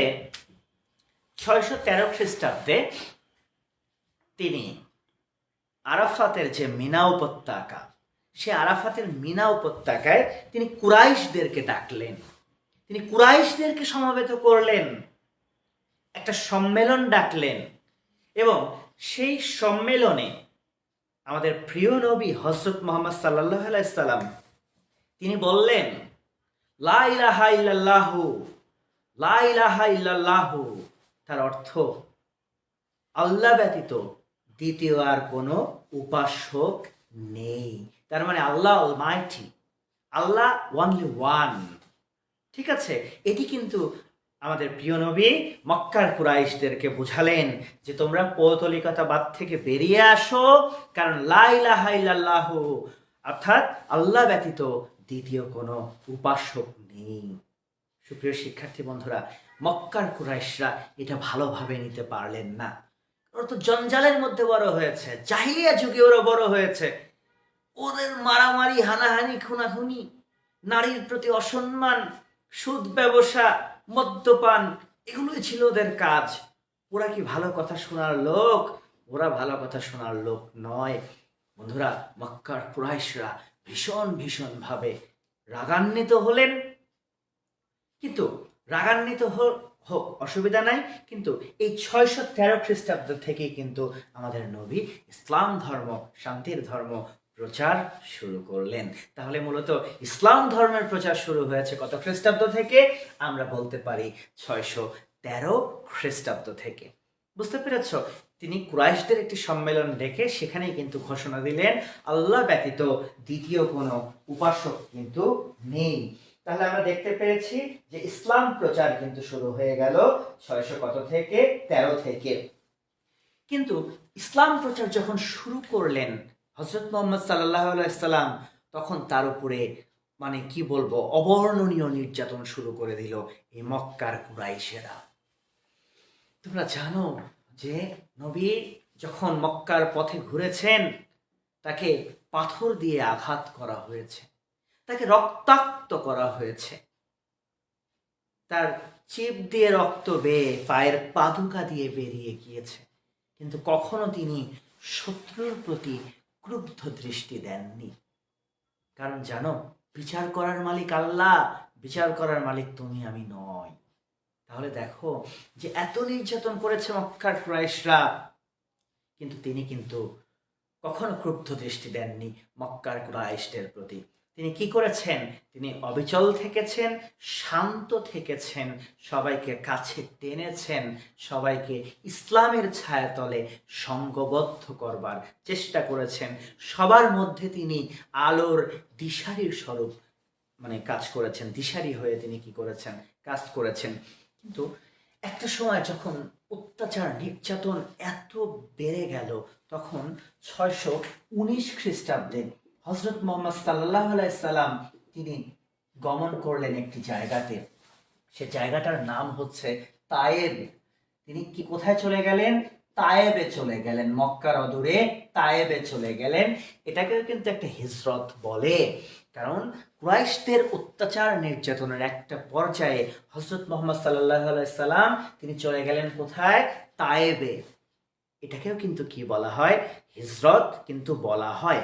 কিন্তু সুপ্রিয় শিক্ষার্থী বন্ধুরা, তায়েবে গেলেও তিনি আবার তায়েব থেকে কিন্তু মক্কাতে ফিরে আসেন। তিনি তায়েব থেকে আবার কোথায় ফিরে আসেন? মক্কাতে ফিরে আসেন। কিন্তু মক্কাতে ফিরে এসে তার জীবনে তিনি সবচেয়ে বড় আপনজনকে হারিয়ে ফেলেন। সবচেয়ে বড় আপনজন তার ছিল বিবি খাদিজা, আমাদের প্রিয় নবীর প্রথম স্ত্রী খাদিজা। খাদিজা মৃত্যুবরণ করেন। খাদিজা যখন মৃত্যুবরণ করেন, তখন খুবই ভেঙে পড়েন হযরত মুহাম্মদ সাল্লাল্লাহু আলাইহি সাল্লাম। তিনি বিমর্ষ হয়ে পড়েন, তিনি শোকে কষ্টে বিহ্বলিত হয়ে পড়েন। আসলে এত ভালোবাসতেন। তাহলে দেখো, স্ত্রীকে ভালোবাসা, স্ত্রীর সাথে খুনসুটি করা, ঠিক আছে, এগুলো কিন্তু আমাদের নবী শিখিয়েছেন। তাহলে দেখো যে স্ত্রীর বিয়োগে তিনি কিন্তু ভেঙে পড়েছেন, তিনি শোকে তিনি কিন্তু মূর্ছা যাওয়ার মতো অবস্থা হয়েছে। আর এই সময়ে একটি অলৌকিক ঘটনা ঘটে, সেটি হচ্ছে মেরাজ গমন। সেটি হচ্ছে কি বন্ধুরা? মেরাজ গমন। সুপ্রিয় শিক্ষার্থী বন্ধুরা, তোমাদের এখন মনে হতে পারে মেরাজ গমন, মেরাজ কি কোনো জায়গা? হ্যাঁ, মেরাজ একটা জায়গা। মেরাজ গমন অর্থাৎ আল্লাহর সাথে সাক্ষাৎ। যখন নবীজির এরকম একটি অবস্থা, বুঝতে পেরেছ, নবীজি যখন এরকম একটি অবস্থা, শোকে তিনি বিহ্বলিত, তিনি মূর্ছা যাচ্ছেন, সে সময় কিন্তু আল্লাহর দূত কি করেছে?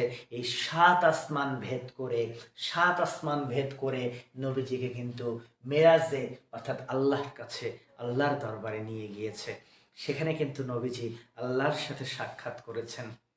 এবং তিনি যখন একের পর এক আসমান অতিক্রম করছিলেন, তখন কিন্তু আমরা জানি ফেরেশতারা ওয়েলকাম করছিলেন, নবীকে ওয়েলকাম করছিলেন। এবং তোমরা একটা জিনিস মনে রেখো সুপ্রিয় শিক্ষার্থী বন্ধুরা, যে নবীজি এই যে 7 আসমান প্রদক্ষিণ করে আল্লাহর সাথে তিনি দেখা করেছিলেন, হ্যাঁ, তিনি যে বাহনে চড়ে গিয়েছিলেন, সেই বাহনটাকে বলা হয় বোরাক। সেই বাহনটাকে বলা হয় বোরাক। এটি আসলে একটি প্রাণী সদৃশ, আসলে এটা ঘোড়ার মতো কিছু অংশ, পেট সিংহের মতো, স্পেসিফিক না, এটা একটা বৈচিত্র্যময় একটা প্রাণীর মতো। সেই বোরাকের গতি ছিল কিন্তু বিদ্যুতের চেয়ে বেশি। সেই বোরাকে চড়েই তিনি কিন্তু মেরাজ গমন করেছিলেন, অর্থাৎ আল্লাহর সাথে আমাদের প্রিয় নবীর সাক্ষাৎ হয়েছিল, কনভারসেশন হয়েছিল।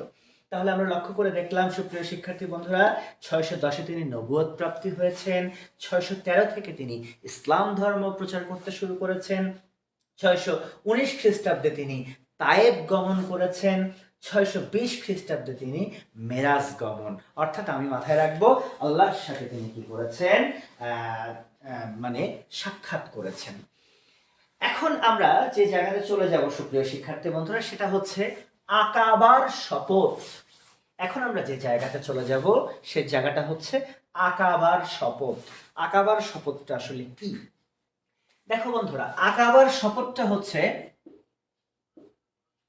মক্কার কুরাইশরা তারা কিন্তু কোনোভাবেই আসলে নবীকে মানছেন না, বা তারা কিন্তু নবীকে নির্যাতন করেছেন, অত্যাচার করেছেন। এমনকি মক্কার কুরাইশরা তারা কিন্তু নবীকে হত্যার ষড়যন্ত্রেও লিপ্ত হয়েছেন। তারা চাচ্ছেন নবীকে কি করতে? হত্যা করতে। এবং একটা সময় কিন্তু অতিষ্ঠ হয়ে নবী কিন্তু কি করেছিলেন? তায়েব গমন করেছিলেন। কিন্তু তিনি তায়েবে থেকে আবার ফিরে আসেন। কোথায় ফিরে আসেন? মক্কায় ফিরে আসেন। এবং আমি বলেছি মক্কায় ফিরে আসার পরে বেশ কিছু গোত্র, মানে আমাদের ওই যে কি বলবো, কুরাইশ ব্যতীত আরো কিছু গোত্র ছিল, সে সমস্ত গোত্রের অনেক অধিপতিরা আমাদের নবীর কাছে এসেছেন এবং তারা ইসলাম ধর্মে কি করেছেন? দীক্ষিত হয়েছেন। তাহলে মনে রেখো, তোমরা মাথায় রেখো যে আমাদের প্রিয় নবী তিনি কি করেছেন? তিনি যখন আবার মক্কা ফিরেছেন, মক্কা ফেরার পরে তার কাছে কিন্তু অনেক গোত্রের অধিপতিরা এসেছে। তারা কি করেছে? তারা শপথ করেছে, তারা কথা দিয়েছে যে তারা ইসলাম প্রচারে সহায়তা করবে। এমনকি তারা নিজেরাও ইসলাম ধর্মে কি হয়েছে? দীক্ষিত হয়েছে।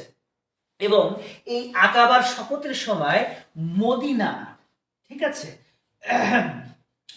মদিনারও কিছু গুরুত্বপূর্ণ ব্যক্তিবর্গ তারা মক্কাতে আসেন এবং তারাও কিন্তু ইসলাম ধর্মে দীক্ষিত হন এবং তারাও কিন্তু শপথ করেন যে তারাও ইসলাম প্রচারে নবীকে কি করবেন? সহায়তা করবেন। তাহলে দেখো আকাবার শপথ দ্বারা কি হয়েছে? দলে দলে আমরা বলেছি বিভিন্ন গোত্রের অধিপতিরা এসেছেন এবং তারা নবীজির কাছ থেকে তারা ইসলাম ধর্মে দীক্ষিত হয়েছেন এবং তারা কথা দিয়েছেন, কমিটমেন্ট দিয়েছেন যে আমরা কি করব? আমরা ইসলাম প্রচারে সহায়তা করব। তো এই পরিস্থিতিতে যখন নবীকে হত্যার ষড়যন্ত্র চলছে, নবীকে হত্যা করা হবে, কথা বুঝতে পেরেছ? সেই পরিস্থিতিতে আসলে আমরা জানতে পারি, আমরা শুনতে পারি যে মদিনাতে যারা মুসলমান অর্থাৎ ইসলাম ধর্ম গ্রহণ করেছিলেন, মদিনার যারা, তারা নবীকে আমন্ত্রণ জানান যে প্রিয় নবী আপনি চলে আসেন, আপনি চলে আসেন, মদিনাতে চলে আসেন। এবং আমরা যা জানি বন্ধুরা, 622 খ্রিস্টাব্দে আমাদের প্রিয় নবী, ঠিক আছে, আচ্ছা, শাহরিয়ার মবিন লিখেছে যে মিরাজের গমন বিদ্যুতের সাথে তুলনা হয় কিভাবে? তখন কি বিদ্যুৎ ছিল? শাহরিয়ার মবিন, অধুনা কালে আমরা বলছি, আমরা তো আসলে তুলনা করতে ওই সময় কিছু পাচ্ছি না। বর্তমান সময় দিয়ে আমরা বিদ্যুতের সাথে সেটাকে তুলনা করছি যে সেটার গতি নিশ্চিত কেমন ছিল? বিদ্যুতের মতো ছিল। কথা বুঝতে পেরেছো? এটা একটা কি? এটা একটা তুলনা। কথা বুঝতে পেরেছো? এটা একটা কি? তুলনা। যেমন আমি একটু পরে পড়াবো যে খোলাফায়ে রাশিদিনের 4 জন খলিফা, আমাদের প্রিয় নবী মনোনীত খলিফা 4 জন। তো সেই 4 জন খলিফার সাথে আরেকজনকে তুলনা করে বলা হয় পঞ্চম খলিফা ওমর বিন আব্দুল আজিজ। আসলে তিনি তো খোলাফায়ে রাশিদিনের খলিফা না, জাস্ট এটা একটা তুলনা, এটা বোঝানোর স্বার্থে আমরা এরকম বলে থাকি। তো দেখো 622 খ্রিস্টাব্দে আমরা দেখছি যে মদিনার মুসলমান তারা কিন্তু আমন্ত্রণ করছেন, ইনভাইট করছেন, স্বাগত জানাচ্ছেন যে প্রিয় নবী আপনি কি করেন? আপনি চলে আসেন, আপনি আমাদের কাছে আসেন, এখানে আসেন। এবং যথারীতি আমরা দেখেছি হযরত মুহাম্মদ সাল্লাল্লাহু আলাইহি সাল্লাম তিনি মদিনা থেকে, তিনি মক্কা থেকে তিনি মদিনাতে প্রস্থান করেন। হিজরত আরবি শব্দ, তবে হিজরতকে আমরা বলি গমন বা প্রস্থান, অর্থাৎ প্রস্থান দিয়ে আমরা বেশি বলি যে প্রস্থান, অর্থাৎ মক্কা থেকে মদিনাতে নবী চলে গেলেন, সেটাকে বলা হয় হিজরত। সুপ্রিয় শিক্ষার্থী বন্ধুরা, যখন আমাদের প্রিয় নবী মদিনাতে গেলেন, দলে দলে মানুষ, ঝাঁকে ঝাঁকে মানুষ তার কাছে আসতে শুরু করলেন, দলে দলে মানুষ ইসলাম ধর্ম গ্রহণ করতে শুরু করলেন। কি দারুণ, ফ্যান্টাসি একটি ব্যাপার যে মদিনাতে একটি ইসলামিক সাম্রাজ্য কায়েম হয়ে যাচ্ছে, মদিনাতে দলে দলে মানুষ ইসলাম ধর্ম গ্রহণ করছে। কি সুন্দর ব্যাপার, তাই না? দেখো আল্লাহর নির্দেশনা কেমন, আল্লাহর ইচ্ছা কেমন, যে মক্কা থেকে নবী মদিনাতে চলে গেলেন এবং মদিনাতে একটি সুন্দর সমাজ, একটি ইসলামিক সমাজ কিন্তু গড়ে উঠল। এবং সেই সময়ে আমরা যতটুকু দেখেছি বন্ধুরা, এই হিজরতের বছর যে 622, এই হিজরতের বছর যে 622, সুপ্রিয় শিক্ষার্থী বন্ধুরা, সেই হিজরতের বছরেই নবীজি আরেকটি কাজ করলেন। তিনি মদিনাতে যেয়ে তিনি করলেন কি, মদিনার সনদ প্রণয়ন করলেন। তিনি মদিনার সনদ, তাহলে হিজরতের সালও কিন্তু আমরা বলছি 622, এবং হিজরতের সাল 622-এর সাথে সাথে মদিনার সনদও কিন্তু আমি বলেছি 622। মদিনার সনদ হচ্ছে একটি সংবিধান। সুপ্রিয় শিক্ষার্থী বন্ধুরা, আমরা মাথায় রাখবো যে মদিনার সনদ কিন্তু একটি সংবিধান, যেটাকে বলা হয়ে থাকে পৃথিবীর প্রথম লিখিত সংবিধান।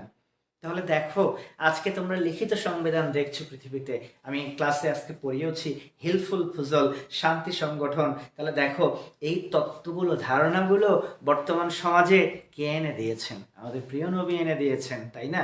আজকে জাতিসংঘ দেখছো, হেনকালে কিন্তু সেই 595 খ্রিস্টাব্দে আমাদের প্রিয় নবী প্রতিষ্ঠা করেছিলেন হিলফুল ফুজল শান্তি সংগঠন।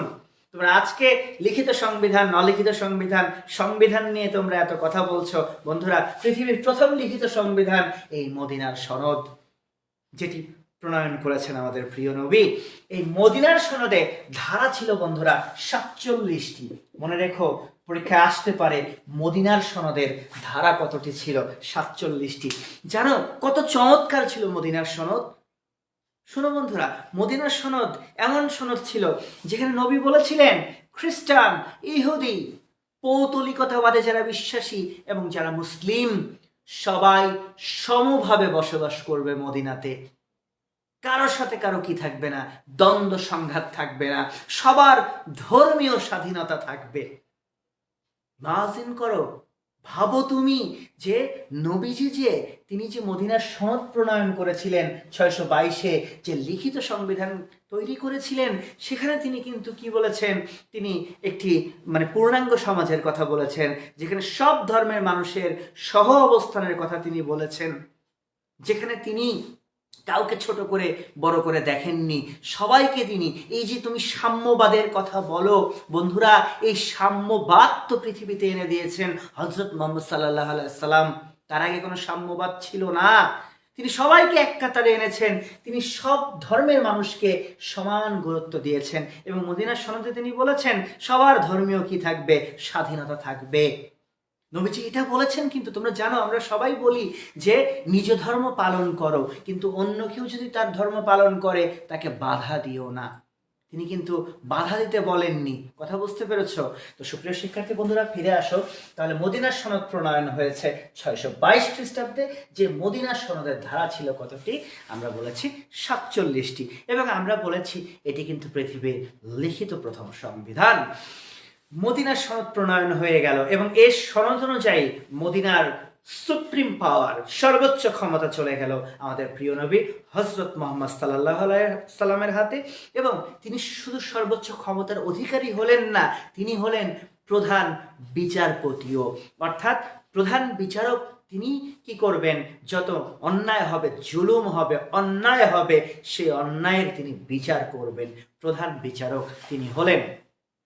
সুপ্রিয় শিক্ষার্থী বন্ধুরা, তাহলে মদিনা কেন্দ্রিক একটি ইসলামী সাম্রাজ্য কায়েম হলো। কিন্তু এটা ভালো চোখে কারা নিতে পারছে না? মক্কার কুরাইশরা। মক্কার কুরাইশরা জ্বলছে, পুড়ছে, তারা ছাই হচ্ছে যে কি হযরত মুহাম্মদ কি করেছে? মক্কা থেকে মদিনাতে যে ইসলামী সাম্রাজ্য কায়েম করেছে, এটা মোটেও ভালো চোখে নিতে পারছে না। কে পারছে না?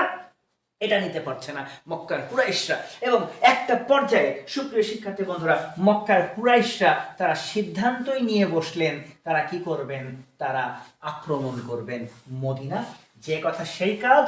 624 খ্রিস্টাব্দে মক্কার কুরাইশরা আক্রমণ করে বসলেন মদিনার মুসলমানদের, এবং বদর নামক প্রান্তরে, সুপ্রিয় শিক্ষার্থী বন্ধুরা, বদর নামক প্রান্তরে মক্কার কুরাইশদের সাথে মদিনার মুসলমানদের যুদ্ধ হলো।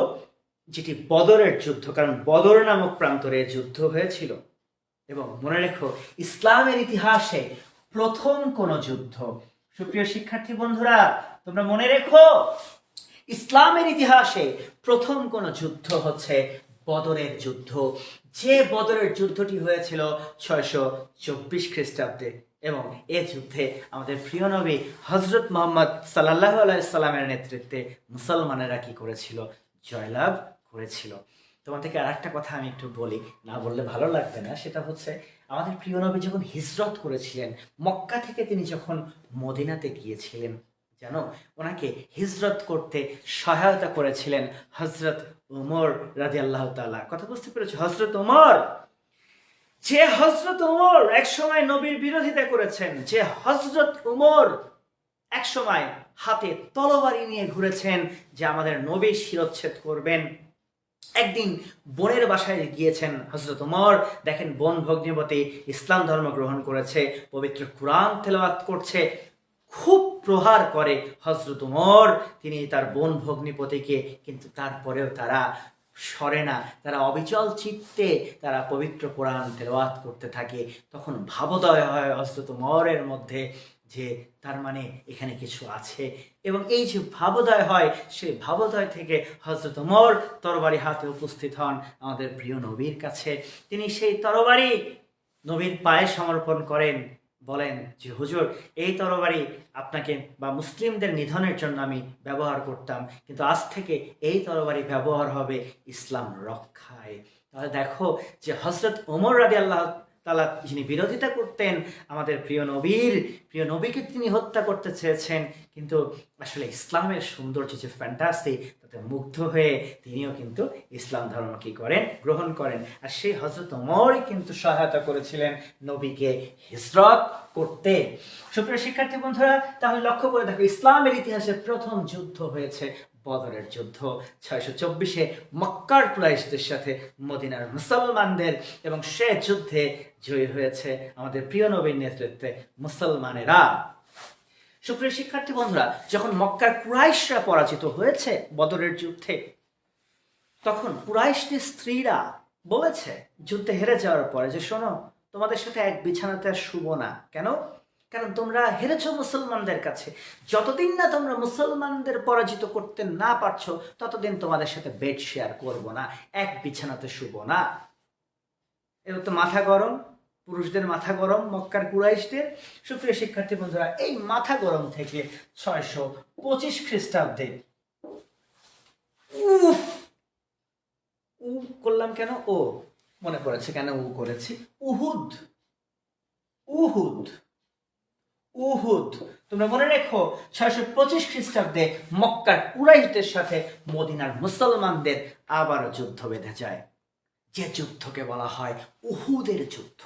যে যুদ্ধকে বলা হয় উহুদের যুদ্ধ। উহুদের যুদ্ধ হয়েছে কবে? আমরা বলবো 625 খ্রিস্টাব্দে। উহুদের যুদ্ধ হয়েছে কবে? আমরা বলবো 625 খ্রিস্টাব্দে। এই যে 625 খ্রিস্টাব্দে উহুদের যুদ্ধ হলো, আমি কেন করেছি জানো? উহুদ থেকে করেছি এমন না, এ যুদ্ধেও মুসলমানদের বিজয় ছিল সুনিশ্চিত। কিন্তু যুদ্ধের এক পর্যায়ে সৈনিকেরা, যোদ্ধারা নবীর কথা অমান্য করে তারা শত্রুর ধন সম্পদ লুটে ব্যস্ত হয়ে পড়ে, কিন্তু সেই সময় শত্রু যে পাল্টা আক্রমণ করে, সে আক্রমণ মুসলমানেরা প্রতিহত করতে পারে না। তাই আমি বলেছি উফ, কারণ আমরা পরাজিত হয়েছি, আমরা ব্যথিত হয়েছি যে আমরা আমাদের প্রিয় নবীর আদেশ মান্য করতে পারিনি, তাই আমরা উফ বলেছি। থেকে উহুদের যুদ্ধ হয়েছে 625 খ্রিস্টাব্দে, যে যুদ্ধে মুসলমানেরা সাময়িকভাবে পরাজিত হয়েছে। যাক, কুরাইশরা শান্তি পেল, ঠিক আছে, বৌদের যে আজ্ঞা তারা সেটা কি করতে পারলো? পালন করতে পারলো। তাহলে ইসলামের ইতিহাসে তোমরা পরপর দুটো যুদ্ধ দেখেছো, একটা বদরের যুদ্ধ দেখেছো, একটা উহুদের যুদ্ধ দেখেছো, এবং দেখেছো বদরের যুদ্ধ প্রথম, উহুদের যুদ্ধ তোমরা দেখলা কিন্তু দ্বিতীয়। বদর 624, উহুদ দেখেছো 625। যারা লাইভে যুক্ত আছে সুপ্রিয় শিক্ষার্থী বন্ধুরা, আবার একটু কমেন্ট করো, ক্লাসটা তোমাদের কেমন লাগছে দয়া করে তোমরা আমাকে একটু কমেন্ট করে জানাও। যারা লাইভে যুক্ত রয়েছে সুপ্রিয় শিক্ষার্থী বন্ধুরা, দয়া করে আবার একটু কমেন্ট করে আমাকে জানাও ক্লাস তোমাদের কেমন লাগছে, বুঝতে পারছো কিনা, সব ঠিকঠাক আছে কিনা। দয়া করে তোমরা আমাকে একটু কমেন্ট করে জানাও প্লিজ। আমি তোমাদের জন্য অপেক্ষা করছি সুপ্রিয় শিক্ষার্থী বন্ধুরা। আবারও বলছি, যারা লাইভে যুক্ত হয়েছো বা ক্লাস করছো, কেমন লাগছে ক্লাস, কোনো অসুবিধা হচ্ছে কিনা, দয়া করে আমাকে একটু কমেন্ট করে জানাও।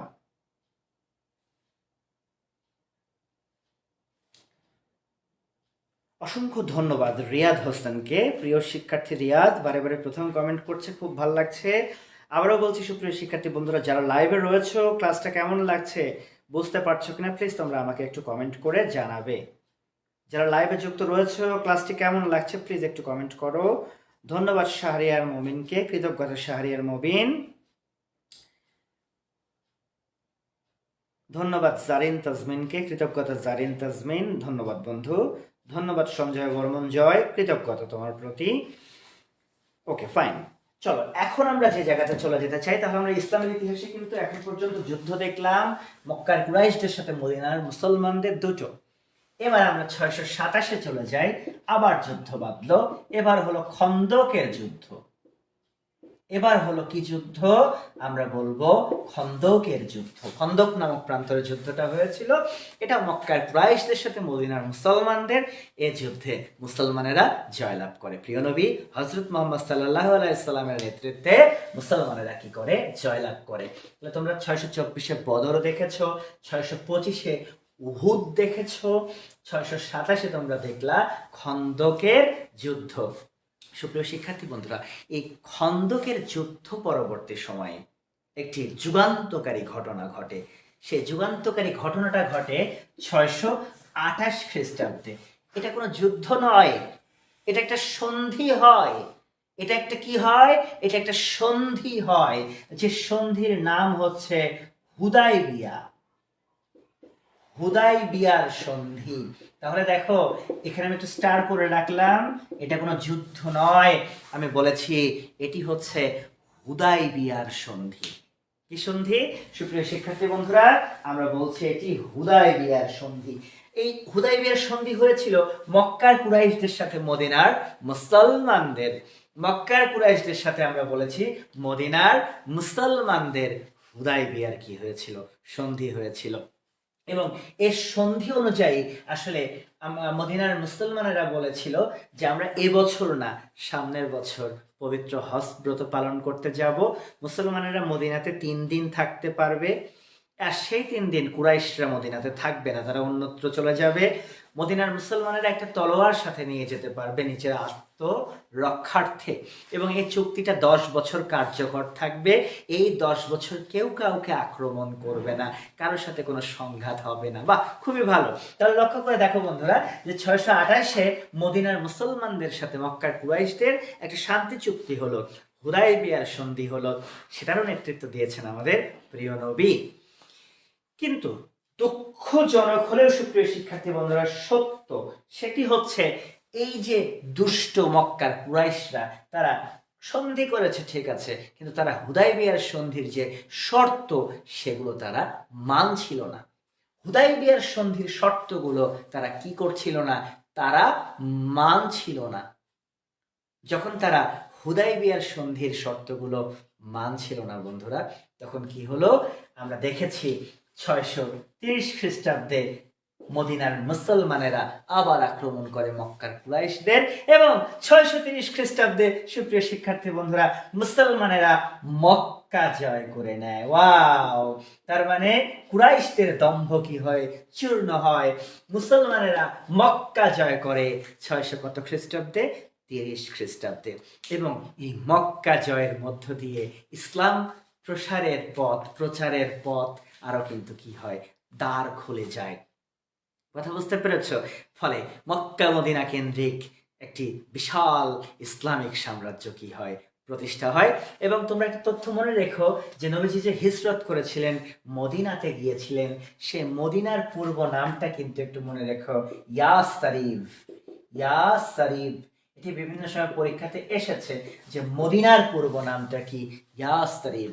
মনে থাকবে, মদিনার পূর্ব নামটি হচ্ছে ইয়াসরিব। তাহলে দেখো যে মুসলমানেরা মক্কা জয় করলো 630-এ, 624 বদর, 25 উহুদ, 27 খন্দক, 28 হুদায়বিয়ার সন্ধি কুরাইশদের সাথে, কিন্তু ওরা মানল না, সন্ধি লঙ্ঘন করতে থাকলো, ফলে মুসলমানেরা আক্রমণ করলো এবং তারা 630 মক্কা জয় করে নিল।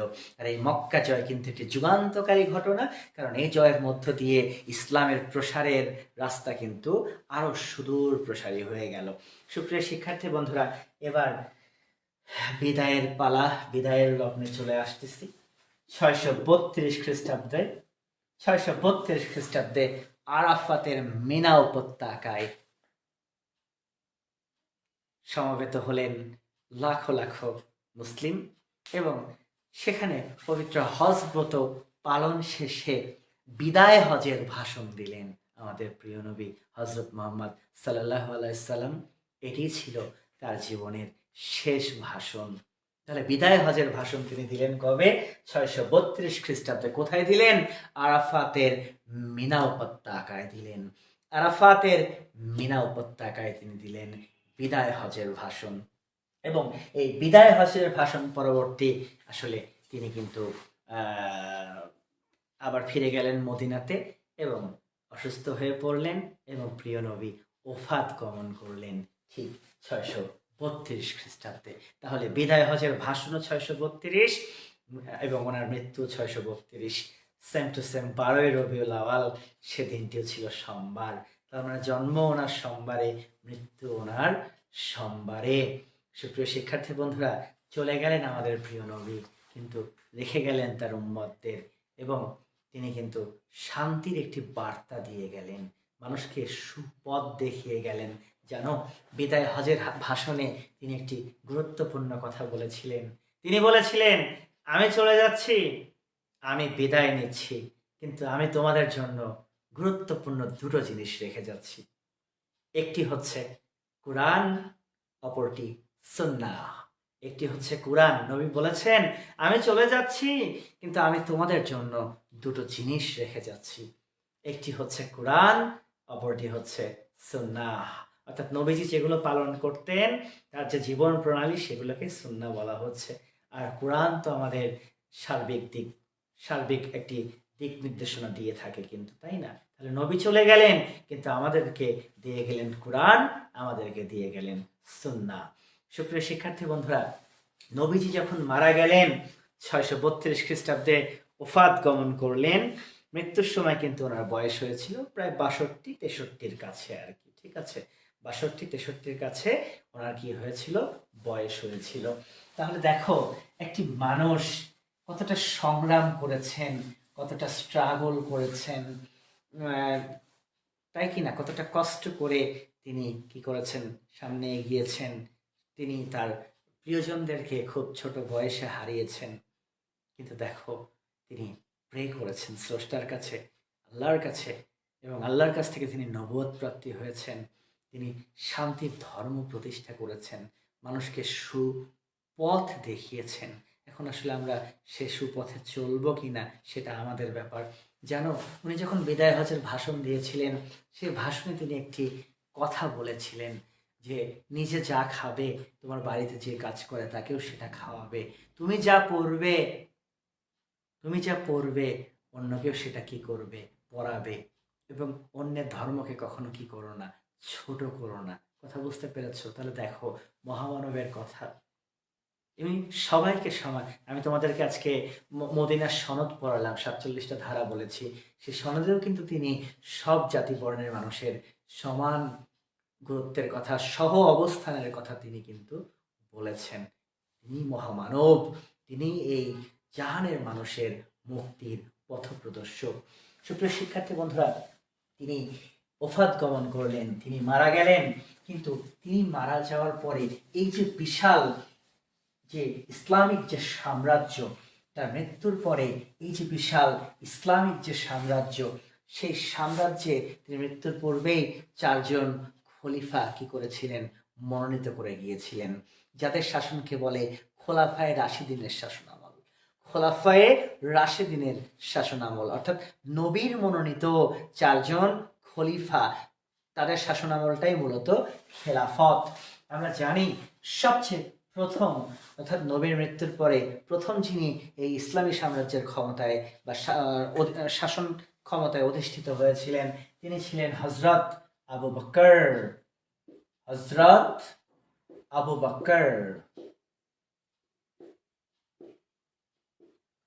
রাদিয়াল্লাহু তাআলা। এবং সুপ্রিয় শিক্ষার্থী বন্ধুরা, আমরা মাথায় রাখবো যে হজরত আবু বকর তিনি কিন্তু আমাদের প্রিয় নবী হজরত মুহাম্মদ সাল্লাল্লাহু আলাইহি সাল্লামের শ্বশুরও ছিলেন। বলা চলে এক প্রকার বাল্য বন্ধু, আবার শ্বশুরও ছিলেন কিন্তু হজরত আবু বকর। আমি আজকের ক্লাসে আর ডিটেলস খুব এগোবো না, কিন্তু এতটুকু একটা কথা বলবো, জানো হজরত আবু বকরের আমলে, আমি নেক্সট পার্টে পড়াবো, রিদ্দা যুদ্ধ হয়েছিল। রিদ্দা আরবি শব্দ, বাংলাতে বলে ধর্মযুদ্ধ। কারণ নবীর মৃত্যুর পরে না অনেকেই নিজেকে নবী বলে দাবি করছিল। শুনবা ভণ্ড নবী তারা, আসওয়াদ আনসি, সাজাহ, তোলাহ, এরকম নামের কিছু ব্যক্তি ছিল। আসওয়াদ আনসি, সাজাহ, তোলাহ, তারা নিজেকে নবী বলে দাবি করছিল। আর এই সমস্ত ভণ্ড নবীদেরকে হজরত আবু বকর দমন করেছিলেন। কোন যুদ্ধ দ্বারা? রিদ্দা যুদ্ধ দ্বারা।